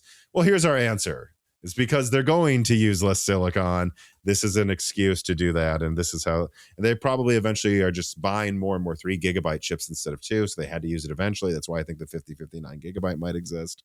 And this was in no way going to be something, I guess, ever that was good for consumers. This explains it all. It's because they're not letting you get the nicer one soon. Well, Nvidia likes giving us hope, and that's why they have cards that have enough RAM every once in a while, Tom. They just want to give us a little bit of hope and then dash our hopes in the future. All right. Techno writes in and says, will we see 5060 12 gigabytes and 5070 Ti 18 gigabytes too? Well, after going through all of this write-up, I think the answer is no. Now, could I see a 5060 12 gigabyte if like the AI bubble pops soon and then they want to do a refresh that's a little more aggressive in laptop next year and they show off 5060 12 gigabytes at CES? I could see that, but I think it's unlikely. And I just don't see an 18 gigabyte 70 Ti. I don't. I don't think so. All right. Not on laptop, at least. All right. Let us move on now to story number 5. N1X details fully leaked. Oh, N1X. Sometimes we leak a product 2, 3, or 4 years before it launches, and sometimes we leak it months before the plan launched, only for the launch to move. With N1X, this launch has moved several times. Even just last October, the plan that we disclosed was that mid-2026 was supposed to be the launch, and now it seems like it's being pushed all the way back to Q4, as we said in the latest leak. NVIDIA wanted Windows on ARM done right. At least that's what we think is going on, as they continue to struggle with buggy drivers and tons of bugs. And we get this from sources that have been complaining, even just using DGX Sparks. But Spark is out there, and it likely improving. And while we continue to hear horror stories before launch, I guess we must admit that every product is a buggy mess. So who knows? Maybe these issues could be fixed. And if they are, the N1X is actually kind of a beast of a chip. It has RTX 5070 levels of CUDA cores, and it could end up being a solid 20-30% faster than Strix Halo. Now, it won't be as fast as a desktop 5070 because of TDP constraints, and also because it has significantly less bandwidth despite having a 256-bit bus. But yeah, so let me see here. What else do I want to say about this? I mean, I'll just skip through here. I put out a leak about N1X, what was it, like a week ago. The long and the short of it is that despite me having leaks pushing it back, leaks saying that it was a nightmare, I have been told by multiple sources now that this thing is supposed to launch Q4 of this year, and that it should perform, at least my estimate is that it should perform between an RTX 5060 and 5060 Ti desktop edition. Again, that puts it 20 to 30% faster than Strix Halo. Outside of that, I don't know really what else there is to say. Really, the biggest thing in that leak was that it seems like it is coming out, because am I wrong, Dan? Over the past month, me and you have been kind of assuming it's not coming out ever. Yeah, I've been leaning more and more that way. Yeah. So what do you think about this? Apparently it is coming out supposedly in October. Yeah, I mean, this kind of just reminded me a little bit what made me excited about the N1X in the first place. Like, I at first I thought like it kind of sounded like it might combine a mid-range GPU with a pretty CPU with a pretty powerful or decently powerful GPU for laptop, which sounds awesome to me. And if it had released a year ago, I think that's exactly where we would be at. This thing would be awesome, but it is like the Steam machine on a ticking clock now. And if it can release sooner rather than later, I think it looks like another potentially okay competitor against what we have right now with Panther Lake and Halo, Strix Halo, Jesus.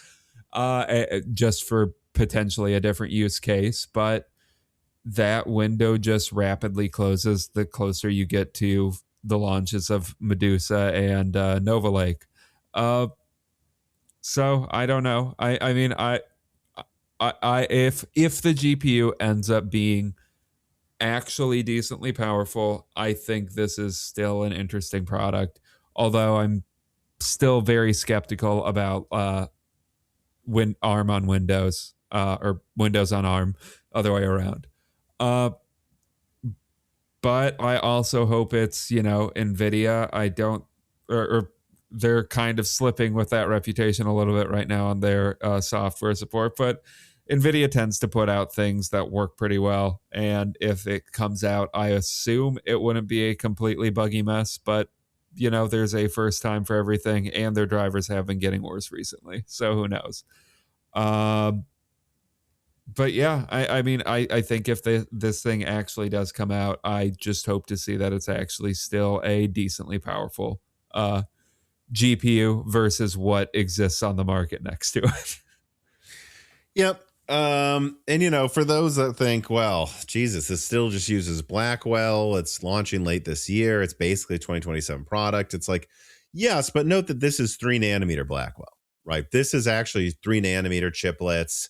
And so it will have that. And it does have 20% more cores in the GPU than what Strix Halo has. So it's a better node, more cores, bigger die, presumably. It should have that edge there. I do still have suspicions, like, will this really be more efficient than Panther Lake? This is a product from over a year ago. I kind of doubt that, actually. I don't know why I would bet on that at all. Like, if it would, it's just because like ARM uses newer code on Windows, and just like they actually fix the bugs. Or That'd because be the reason. ARM is inherently more efficient, Tom.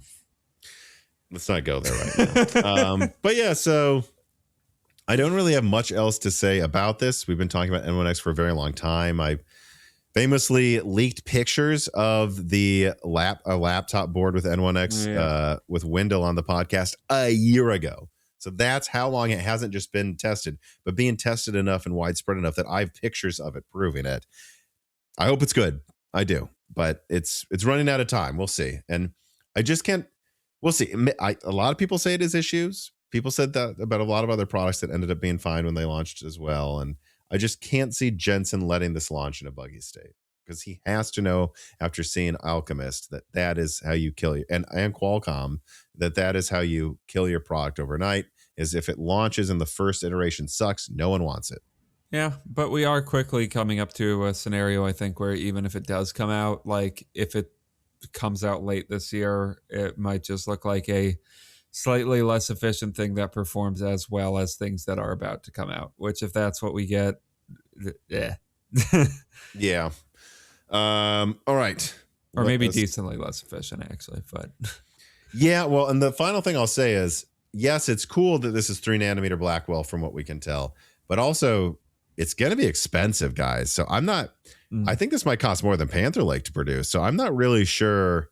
We'll see. Maybe I'm wrong, but I think this is going to be in very expensive laptops. And so if this comes out and it's like Strix Halo laptops are like, $1,500 to $2,000, Panther Lake laptops are $2,000 to $2,500, and N1X laptops are $3,000 or more. I don't know. We'll see. Of course, we're always hoping every product ends up being good. All right, let us move on to story number 6. Ryzen 9 9950 X3D2 reviewed and launched, quoting from TechSpot. Like the 9850 X3D, it is an inoffensive product. You don't have to buy it, and it does not change the current landscape. The 9950 X3D has not been replaced, nor has the 9950X or any of the other Zen 5 processors. At the right price, you should choose those over this. The 9950 X3D does nothing to change the broader conversation as well. If you have the money to burn, though, it's a neat CPU. But if you're trying to maximize value, it will be of no interest. As things stands, the 270K Plus remains the best option for those focused on productivity and X3D chips that are not this one for gamers. So yeah, finally, AMD did dual Vcache, and it turns out AMD was right. Well, we clamored for such an amazing CPU. It turns out there really isn't much reason for dual Vcache outside of a few niche scenarios, but in those niche scenarios, it performs incredibly well. Perhaps more important than the CPU itself, then, is what this launch means.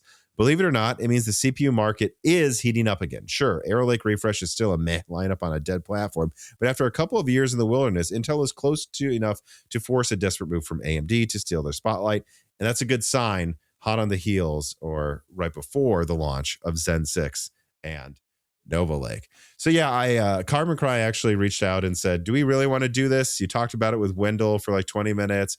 Technically, this launched when the prior news episode came out, but it's like, Dan hasn't given his take. What do you think about the 9950 X3D2? But I don't think my take is going to be all that novel, to be honest with you. But yeah, I mean, this I wanted to see a dual Vcache model come out just to see what it would look like. I was hoping it would be the other possibility, but this was always one of the very real possibilities that, like you said on the write-up, AMD was right. The dual Vcache models were kind of pointless. Yeah, this thing is kind of pointless. It costs a lot of money. If you want it as a novelty, I mean, I guess a lot of people do because it's selling pretty well apparently, but it's overall, in my opinion, yeah, kind of a borderline pointless product, especially at the cost that it's at right now, which I'm not saying like there's not a reason that it's cost that much, but maybe the lesson is, yeah, it costs $900 and that's because AMD was right and they probably shouldn't have put this out. But also at the end of the day, it doesn't really change. Like they said, Hardware Unboxed said, it doesn't really change anything because the lineup is still the same. So it's not like I'm mad they put this out. It's just like I don't know, fart in the wind to me. Yeah. And I'm not sure how well it is selling. I mean, at first it sold very well, but it's dropping off in sales in Amazon bestsellers. I guess it is a new product, right? I can still order it right now, so it's not sold out. That's Yeah, not why it's dropping in sales. So I think it's too early to say if it's a great seller or not. Yeah. I mean, and to be fair, like to agree with what you're saying, like, yeah, it's a new piece of hardware. Those are always going to jump into the top 10 unless like it's truly there's some huge supply issues or there's or no one cares about it. So I guess like the takeaway is there are enough people to care about it that they are actually buying it to some extent. But yeah, I guess like the everything about it breaking into the top 10 was more about that discussion that this was like maybe a really low supply launch because of the weird sampling issue that they had, or sending out samples to reviewers is what I mean. But no, but yeah, it wasn't. I can buy it right now. Volume. Yeah, but it's not a low volume launch. There was just some speculation about that because of the weird review shit that happened with it. Oh, well, actually, a friend of the show, Tech Yes City, had a report on that.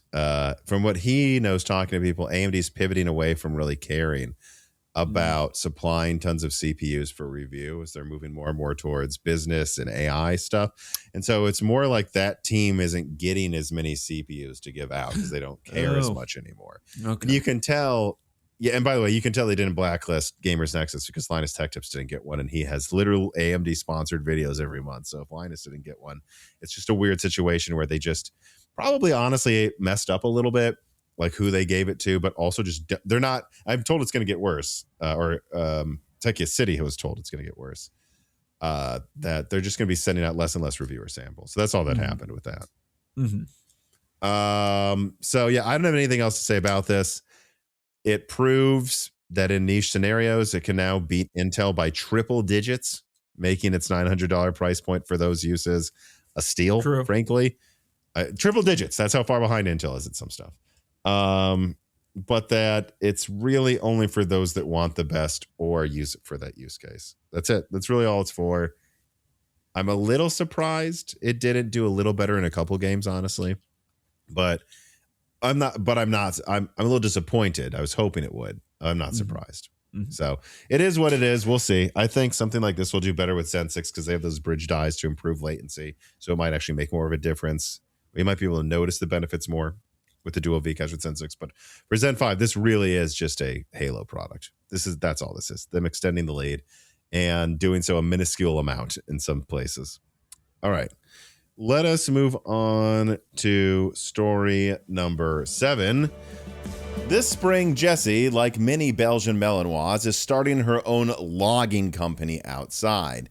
And I gotta say, watching her do this, it's bizarre. It's almost as weird as someone paying full price for Microsoft Office or operating systems, and that is why this piece of content is brought to you by CDkeyoffer.com. That's right, once again, the longest running sponsor actually of Moore's Law is Dead. CDkeyoffer.com is sponsoring this piece of content. And that's because I just think it's something that should be out there, something that our community should always know about. And that is reasonably priced Microsoft keys and also deals on different pieces of software like games as well on their website. Now, if you're interested in supporting Moore's Law is Dead and thus supporting a sponsor that supports Moore's Law is Dead, go to CDkeyoffer.com through the link below. Just clicking on that link helps a ton. But then if you do go there and want to buy something, make sure you use offer code BrokenSilicon to save 25% on all Microsoft software and Die Shrink to save 3% off everything else on the website. Again, they've been a great sponsor this whole time. I love working with them. It's easy to work with them. And they provide a service I think this community needs, reasonably priced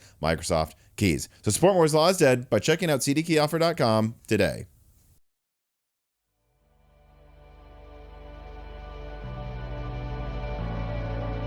Tim Cook steps down John Ternus to replace him as Apple CEO.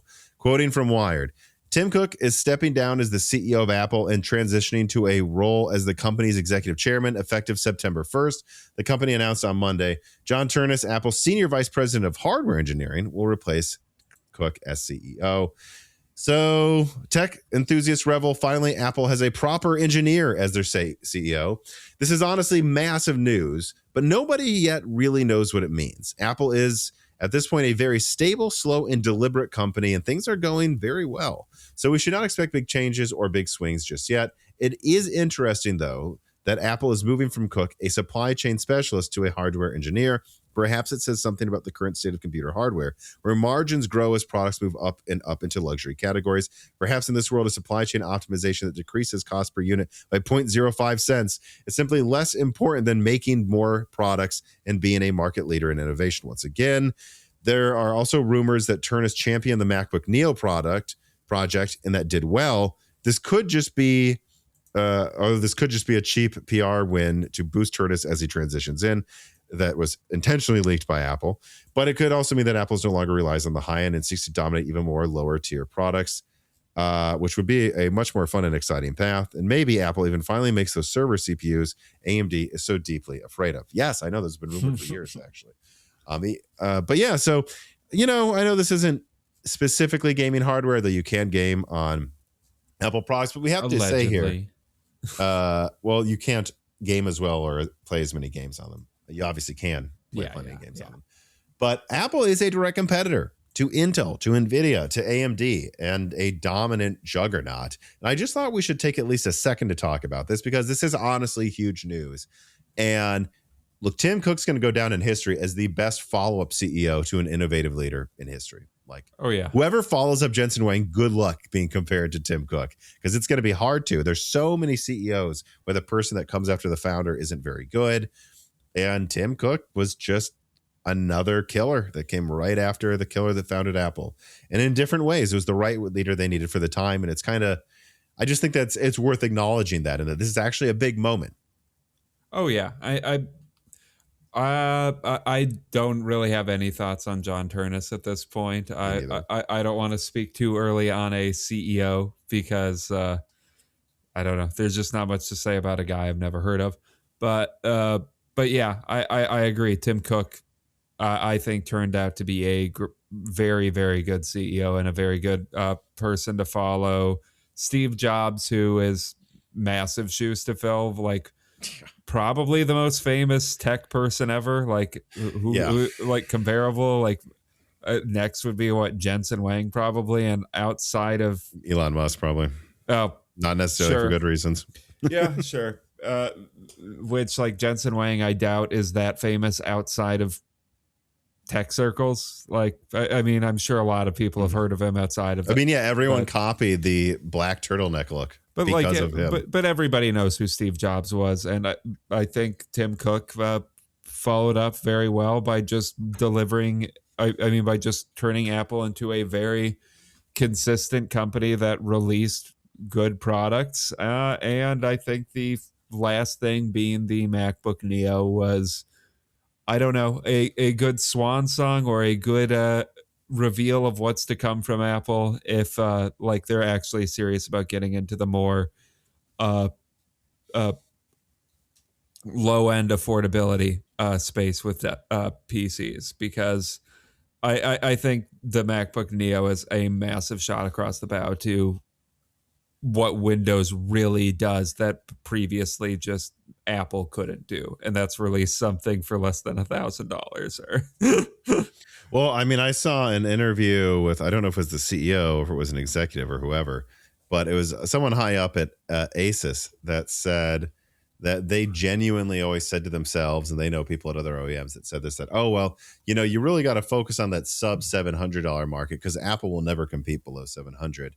And now they are, and they're doing so at a time where RAM is expensive and they have an operating system that's fine with 8 gigabytes, or at least can pass with 8 gigabytes. Mm-hmm. And because of that, they're just eating alive the budget Windows market. Actually, I'll bring it up now.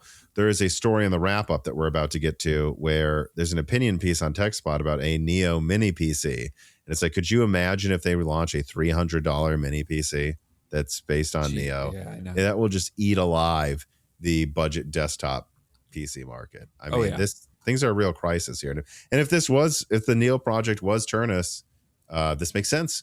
And it also makes sense because really Tim Cook's biggest failures were the hardware ones.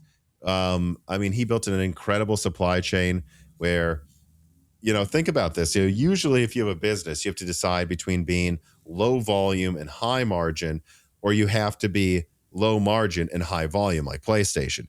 This would be like if PlayStation found a way to make PlayStations sell well at $2,000 in the same volume as the dominant player. Mm-hmm.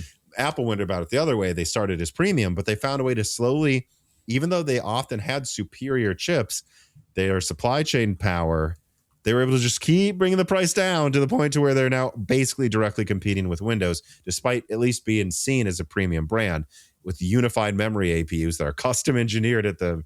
That's incredible. And that's what Tim Cook achieved. But the Vision Pro failed. There was an Apple car, apparently. That just got axed before ever being unveiled, which I guess takes leadership to kill something before you show it off. Especially something with the R&D that I assume goes into a car does not sound cheap. Yeah, and I mean, so he had a lot of hardware failures, and so it would make sense that the next person they have is someone who's like more hardware focused. Expand our products and actually be someone who's can be in charge of choosing the right new products to feel innovative again. So it all makes sense, but again, this is huge.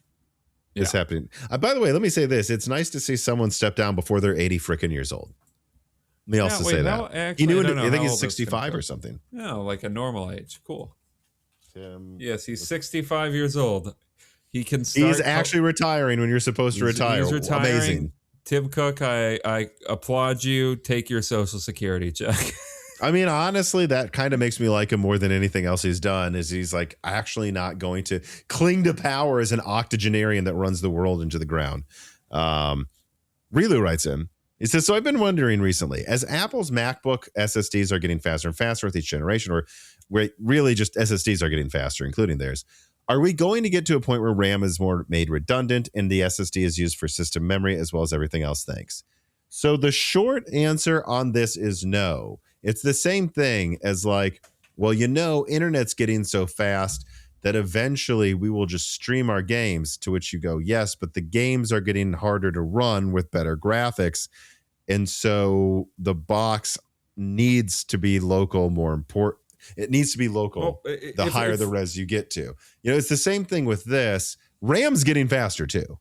And you need more bandwidth to make the new graphics. Yeah, if they ever reached like a speed limit for RAM and SSDs slowly caught up to that, then I could see RAM becoming redundant. But that's the only scenario where that would happen, I think, because RAM will just be faster than what SSDs offer. So the short answer is probably not. I will say this, though. Dave Eggleston was on earlier this year, and he is a memory expert. He was an executive, I believe, at Micron and a few other places. He works at AMD, I believe, as well. And one of the final questions at the end of that episode was a question about, like, what is he surprised hasn't happened yet, and like, how could you reduce cost? And he basically said that he's surprised we haven't got to the point where you can kind of print RAM. You can use like the exact same machinery as like cheaper SSD machinery to make RAM, which it's inadvertently similar, or like eventually even get to like this printing silicon RAM. Like why have we not made a version of RAM that's like honestly half as fast as it should be for like, let's say DDR5, but is a fourth the cost and not supply constrained by the same materials required to make RAM, and like using like cheaper SSD, like flash storage. Like, why have we not found a way to use the machines that make flash drive storage to make slower RAM? And so I think in spirit, we might kind of get there where we can use a flash storage manufacturing tech to make RAM that's just unified everything, unified storage, RAM and whatever. But even then, I would suggest they'd probably still have some of it be this flash RAM and some of it be storage flash, right? They'd still probably do this. The answer is still probably no. But in some ways, I think we could get to a point where for budget products, we're not using the same expensive equipment anymore. That'd almost be like what this person's describing. Okay. Let us now move on to the wrap up. These are, of course, the stories that we believe deserve a mention, but do not deserve a full conversation that's like 5-10 minutes long. This one actually is kind of breaking. It popped up before we started recording, but then it popped up again on BBC. I saw it pop up on my phone here that it is happening. And it's not just rumored that GameStop's trying to buy eBay. They've made an offer of $55.5 billion. I saw that today and I was like, what? And now I'm seeing, when I say what, I saw that there was rumors and I was like, that can't be, really? And now I'm seeing there's an actual offer on the table that they want to combine and use eBay's network to sell used games, I guess, and like go fully online. Yeah, I mean, that's big. Also, eBay's a bigger company than GameStop, but GameStop has a ton of cash left over. I don't know if it's from all the meme stocking, but they have a ton of actual just billions of dollars of cash, and they might have backers and take out loans and try to buy eBay, I guess. Because my next question is going to be, wait, GameStop has $55 billion to spend on eBay? That's a shocker to me. They do not. I think they're estimated to have like under 10 billion, but still, that's a lot of cash to have on hand. And I don't know the rest of it, but you know, you could say maybe that's enough to get a huge loan and then buy it. Well, so I know it's like, and I read, I'm like, really, it's not a merger. No, it's GameStop's not eBay trying buying to buy GameStop. No, I know, it's just what you would think it is. Nope. I guess that's a thing. Don't know what really to think of it. I guess on paper it makes some sense. All right, if they can pull it off. Also, there's been leaks of Gorgon Halo. It says that they will have 8065 graphics that seem to be at least 10% faster than Strix Halo. So I guess if that ends up happening, that's interesting. I will say though, if it's just 10% faster, why is it called 8065, and why didn't Gorgon Point get, what would that be, 895? Why didn't Hawk Point get 795 or 780? I guess it was 785, because Hawk Point was like 20% faster than Phoenix, and Gorgon Point's not much faster than Strix Point, I guess. But I find it odd, like adding a 5 to it to me suggests that it has to be a firm 10% or more. This is odd that they're adding this. AMD just likes getting goofy with it when they name things sometimes. Sure. Also, no, this is also a thing that was weird to me. Apparently, AMD is still planning to sell Ryzen AI Halo mini PCs in June. I'm confused because Strix Halo is actually far from new. We just talked about Gorgon. That's probably coming out later this year. Also, these already exist. Things like this with Strix Halo in it from multiple different vendors. People kind of beat you to the punch on that one, AMD. Maybe I assume it's a direct Spark competitor, right? But still, yeah, I guess maybe this is just to push through some near the end of its lifespan. No, I don't know. Like, this seems to make more sense earlier in a product's life cycle, I guess. Well, I guess they wanted to sell it on laptops first. Maybe it just took them a long time to get done. I don't know. It's weird to me. Yeah, but you agree? Like when you saw that, you're like, "What? That's still coming out?" Yeah. All right. Galax shuts down. I don't have much to say. That's another one of those GPU AIBs. I think you guys should expect a lot more to shut down. A lot of them tell me they're struggling in this market. I forgot about Galax because I've never owned one, but I don't remember if I have, but you've seen them. Yeah. Also, Intel's stock is surging after a good earnings report. So this is interesting. It seems like finally everyone's buying up everything that there is, even CPUs, and they do have their own nodes, so they're able to supply CPUs in ways other people can't. Reminds you a little bit of the 10 nanometer constraints and how that boosted their stock. But I don't know. Looks like Intel is successfully not going out of business here. Woot woot. I mean, We'll see. glad to see how a good Nova Lake quarter from goes. Intel. Yeah, they'll so. But I will say this. Okay, so guys, Intel is not a scrappy startup company. They are not the underdog. They still own most of the market, and their stock price just like doubled. Mhm. So if you like act like Intel's the underdog and AMD is not, you're wrong. AMD is still the underdog. I just think people need to get that through their heads. Now that they definitely aren't. TSMC updated their roadmap, and some of their nodes slipped. A12, A13, N2U was announced as the successor to N3C. A16 slips to 2027. I don't think most of this really matters, though, as A14 is still seemingly going to be ready in time for mid-late 2028 for Zen 7. So, yeah, I don't know. This just kind of further cements that there was some slippage at TSMC, and we shouldn't be surprised if Zen 6 desktop does not launch until the middle of next year. Here's something that will surprise nobody. We have a polling here that shows that gamers hate generative AI. So What? I know. I just thought I'd include it, but I just think it needs to be said how consistent it is that consumers hate AI. Stop saying AI. People don't like AI.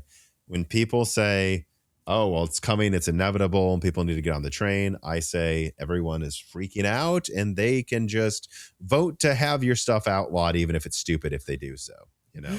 So I just think people need to take these things seriously. Yeah, less than 10% is very unpopular. It's less than 10%? Yeah, if I'm doing that math right. Yeah. All right, so this is interesting to me because a month or two ago on some rant I was on, I was like, guys, the train's coming. Like AI, there's going to be a massive tech backlash. Like AI has a lower approval rating than Congress, but then Congress recently had polling come out where the American people approved Congress at a 10% approval rating. You're saying this is below, and then I thought to myself, well, now Congress is so unpopular that maybe AI is more popular, but now you're saying this polling shows AI below 10%, so it is still less popular than Congress.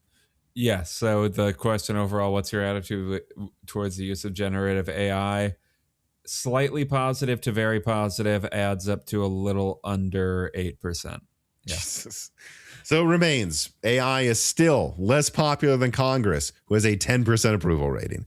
And take this seriously, tech billionaires. Take it seriously. I don't know. Among other things, though, this is another question I like on this poll. This is just negative rating overall. The is a blockchain-based game as a game feature. 80% of or 78.6% of people do not like the idea of a blockchain-based game, Tom. Whatever that would be. I don't know what that means, but that's funny to me. And it is.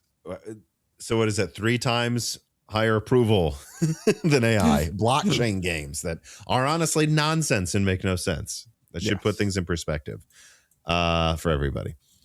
And then the final one here, not much to say about it, but the UAE, the United Arab Emirates, left OPEC. That's going to affect everything. And long term, who knows? But I really think if the war in Iran ends in a positive way for most of the world, that the oil countries and oil prices are gonna they might actually fall pretty fast. Mm-hmm. Like there's something here. There's something going on here where like I think by then people are going to be moving to more renewables, as everyone's going to realize that the 2 months that the Middle East looks stable were a fleeting 2 months, and then OPEC potentially breaking up is going to put more downward pricing pressure on oil as well. Well, people are moving away from using oil. So I just think that's interesting. So again, I guess what I'm saying is I know things suck right now, but I really think in 28, 9, or 30, like we might actually be in a very pro-consumer market with a lot of downward pricing pressure. There's evidence this is going to happen to me. Yeah. Things won't suck forever, people. That's all I'm saying. All right. Final reader mails. Gentech writes in, with the Intel 13th and 14th gen returns, were they Returning. mostly ones? No, Oh, wait, never mind. I see what I know. I thought that might be what he meant to. No, what Gentech's talking about is, I believe in the last news episode, me and you talked about Intel refreshing Raptor Lake plus again, and that I was warning that I had just recently been told by retailers that these things are still dying constantly. So Gentech's question is, are these returns from things that broke before the BIOS updates last year? Like, are these like zombie CPUs that just broke? Or are they still dying? And the answer is they're still dying. Not as often, but they're still dying. Like, they still are. They're still getting returned. There's people coming in that bought a CPU this year that's Raptor Lake. They're still dying. Do not buy Raptor Lake. It is garbage. It is a fundamental flaw. You cannot fix it. There's too many cores on the ring bus. It doesn't work. Yeah, that's why, like, when we talked last episode about like the bringing back Raptor Lake. I mean, I almost would have rather seen them just bring back all their all their or Lake launch Meteor Lake to desktop for sure, so anything. I don't know. On the older nodes, rebranding Alder Lake would make more sense. By the way, I did notice on Amazon CPU bestsellers that Alder Lake, what is it, the 12900K is moving up the rankings and sales around $300. So it seems like people holds water. That's what people are more interested in. Actually, I'll have Gerard put this on screen. The i9 12900K is selling for more than the i9. Oh no, that's the KF. Okay, I thought it was the. Damn, that would have been. Well, what is the 14? It's actually pretty close. It's pretty close to what the other ones, Raptor Lake ones, are selling for. I can't find. Yeah, the 14900K is selling for like 10% more than what the 13900. The 12900K is, despite having 8 more cores and being clocked quite a bit faster. So no, there is evidence here that people are almost willing to pay the same price for Alder Lake as Raptor Lake because of how much of a bad rap it has. And by the way, you should not bother with Raptor Lake. You should just consider it a non-option. Nothing writes in with something. He says AMD uses its highest binned chiplets for server and then lower binned ones for consumer, right? Do you think this will help protect Zen 6 from being delayed? Today, April 24th, when I'm writing this, Intel stock has jumped 20% because of AI CPU shortages. And I'm starting to get worried that AI is coming for our CPUs and not just our GPUs. Why won't this AI bubble pop? Well, because the last quarter, these companies had record earnings that were outrageous. They were. I don't have the numbers at the top of my head here, but it was nuts. Mm-hmm. Like, they were truly successful revenue growth. And it's not just like they're spending money, like Amazon's making record revenue and projecting more. So like the bubble will pop when they can't supply them. They can't plug any more in because they're out of energy. They can't plug any more in because they just can't build the data centers because the United States people don't let them build data centers anymore, which could be a factor. When all of those headwinds converse at the proper moment, that is what I believe pops the bubble, all of those factors together. And it just hasn't happened yet. Right. Yeah. I don't really have much else to say. I don't know if you do about why you think it wouldn't have happened yet. I mean, if the stock price is still rising for these things, even if you and I think, and I'm sure a lot of people in our audience both agree, I mean, I'll agree that it's partially being bolstered by a shared delusion among investors. I guess I'll add a third factor. Once that delusion pops or starts to go away, as they realize that the use cases for it are far more limited than they are currently pretending exist, frankly, or harder, or not as monetizable. Sure, yeah, that's a better way to put it. Or aren't that monetizable? Then yeah, they are monetizable. They're just not the GDP of several countries, maybe. Yeah, we don't, Yeah, then that's going to lead to a loss of interest in AI, or maybe they'll just keep letting the delusion ride. I don't know. Yeah, because I will say this. A lot of these companies have had monster earnings and then their price doesn't go up that much. So that tells you there already is a lot of skepticism in Wall Street towards it, to be honest. I mean, some of these earnings reports are just hilariously positive, and yet like Nvidia stock goes down. So that tells you a lot of investors aren't impressed as easily anymore by some of it. So I'm not so sure. It's just, it hasn't popped yet, but it's not like it's like the market didn't gain 30% last week, so yeah. Rune Knight writes in the more recent years, I have felt that people have lost sight of what a scam actually is. And I've taken to use the word very loosely, whether it is for outrage farming or just misunderstanding its meaning. Do you agree with the sentiment? And if so, do you have any insight on why it ended up like this? Yeah, because it was overused and just beaten to death. And now it doesn't have any meaning anymore. I mean, it's the same as when people get something wrong, like they tell someone something incorrectly and then you say, oh, isn't it this? And they go, oh, sorry, I lied. No, you didn't. You were wrong. And I think that comes from people, they would rather in our culture now, which has been just bastardized and destroyed by untrustworthy leaders. And if the people at the top look like shit, then people assume that's how you win. People would rather be a liar than be wrong. And I think it's horrible when people do that. Same thing with scam. Everything's a scam. I don't even know how to say what they're even trying to say anymore. Well, yeah. And I do just think that social media, especially stuff like the rise of TikTok, Reels, YouTube Shorts have really accelerated like the especially way, TikTok, the way that language evolves. Like if you don't pay attention to slang, how it evolves for 3 months, you sometimes like it's like you're in the 80s, like you're still saying fat or something, like PHAT or something. And that's just happened. Like look at words like gaslight. Remember what like gaslight is a type of like deception where you're trying to essentially lying to someone in a way to try to make them feel insane, and that at a certain point just became a synonym for lie to any degree. Like you can say like, oh, I filled up or my making gas. me feel bad. Some people just use it to mean that. I don't know. I went on a walk today. Like, why are you gaslighting me? No, that's not gaslighting. Like gaslighting in its original term would be more like you're trying to convince someone you painted their house or something. That's gaslighting, not just any type of like mild deception. And or manipulation, or again, like you made me feel bad, and maybe it was intentional or not. Like that's not gaslighting. Yeah, that's a word that I think has no meaning anymore. Yeah, the same thing I guess has happened with scams, where it's just like can turn into something like, yeah, I don't like the practices of this company or a certain practice of this company, or a company has decided that they should charge $70 for games instead of $60. That's a scam now or something. Yeah, exactly. Yeah, this costs too much. It's a scam. No, it's overpriced. That's not the same thing. Yeah. But like, again, it's like I have really nothing to say to this except that I came up with my own example.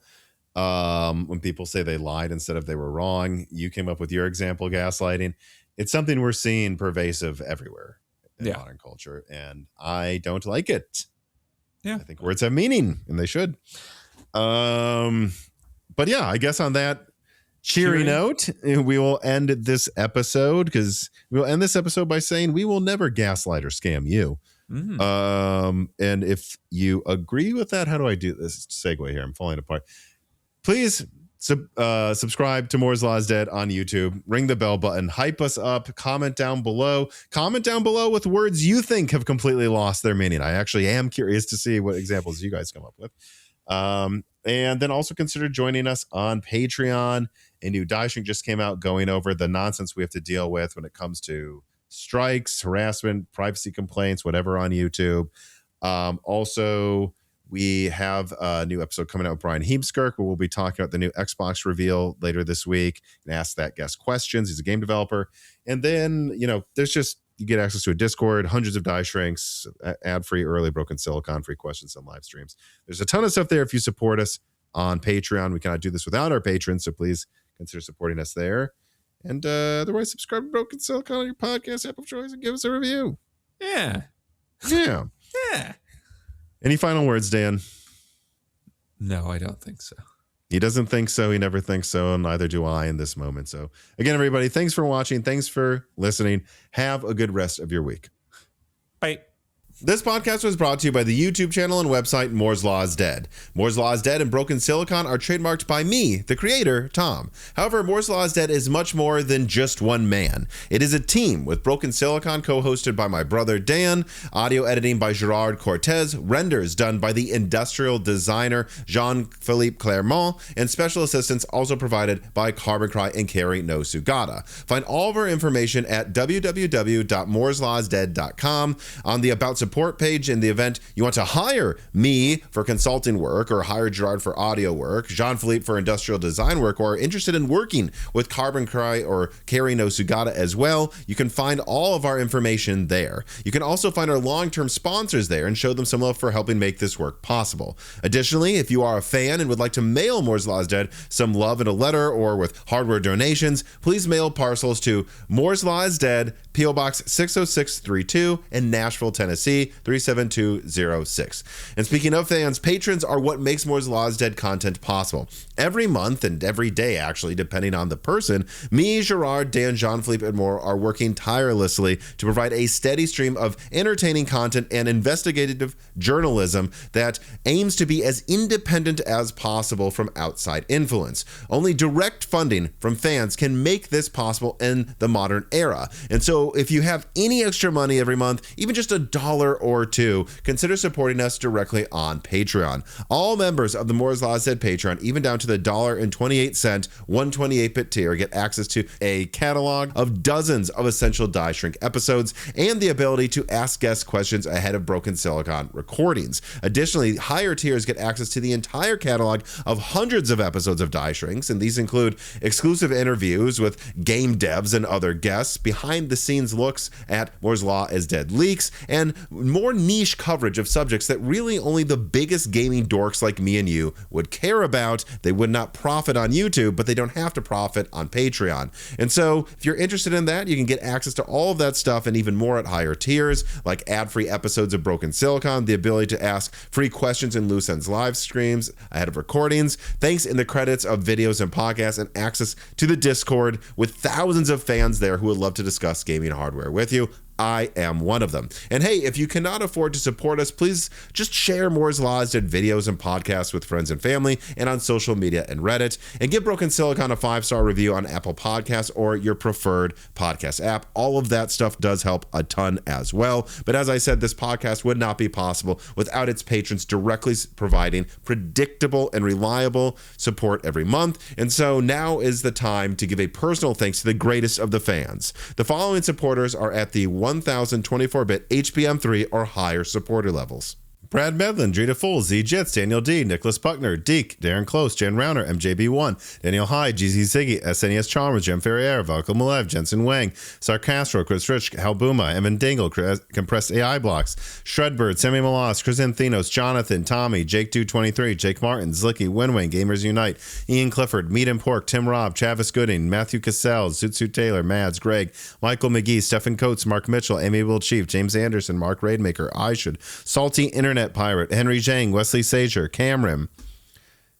Michelle Pell, Hexapuma, Dan M, 1988, Teak Autumn, Reginald Ari, Little Germany, Windstar, James I. Raider, Shay, Milton, Brett Jones, Chuck Glidden, Steven Dick, Mac Daffy, Justin Bussell, Austin Haggerty, Joe Foot, Brian Wright, Brian Scanlon, Hardland, Slushbot, Jansen, Angima, The Forbidden Juice, Bing Bong 3, John Swin, Solarized 80, Kicum, Sprutnik, Brian P, Coinster 671, Penta Winter, Omega Doge, Hooger, Andrew Kiwi, Special Axley, Mr. Tiger, John Wick, Boomstick, Porcelain Oats, Karim, Al Masri, Rye Hill, Cheap Bulls, Dominic Passeri, Menos Ragkusis, AI Soldier 789, Kevin Coots, Jonathan Harris, Bespoke EP, Fred Berger, Kainush Kagani, Johnny Tran, Sabir Ahmed, Arkeo, RK0, Dudester, John Tiberius, Marika, OMG Clover, Roadkill Dog, Michael Garner, Andreessen, Henry Day, and of course, thank you to Sahara for the music.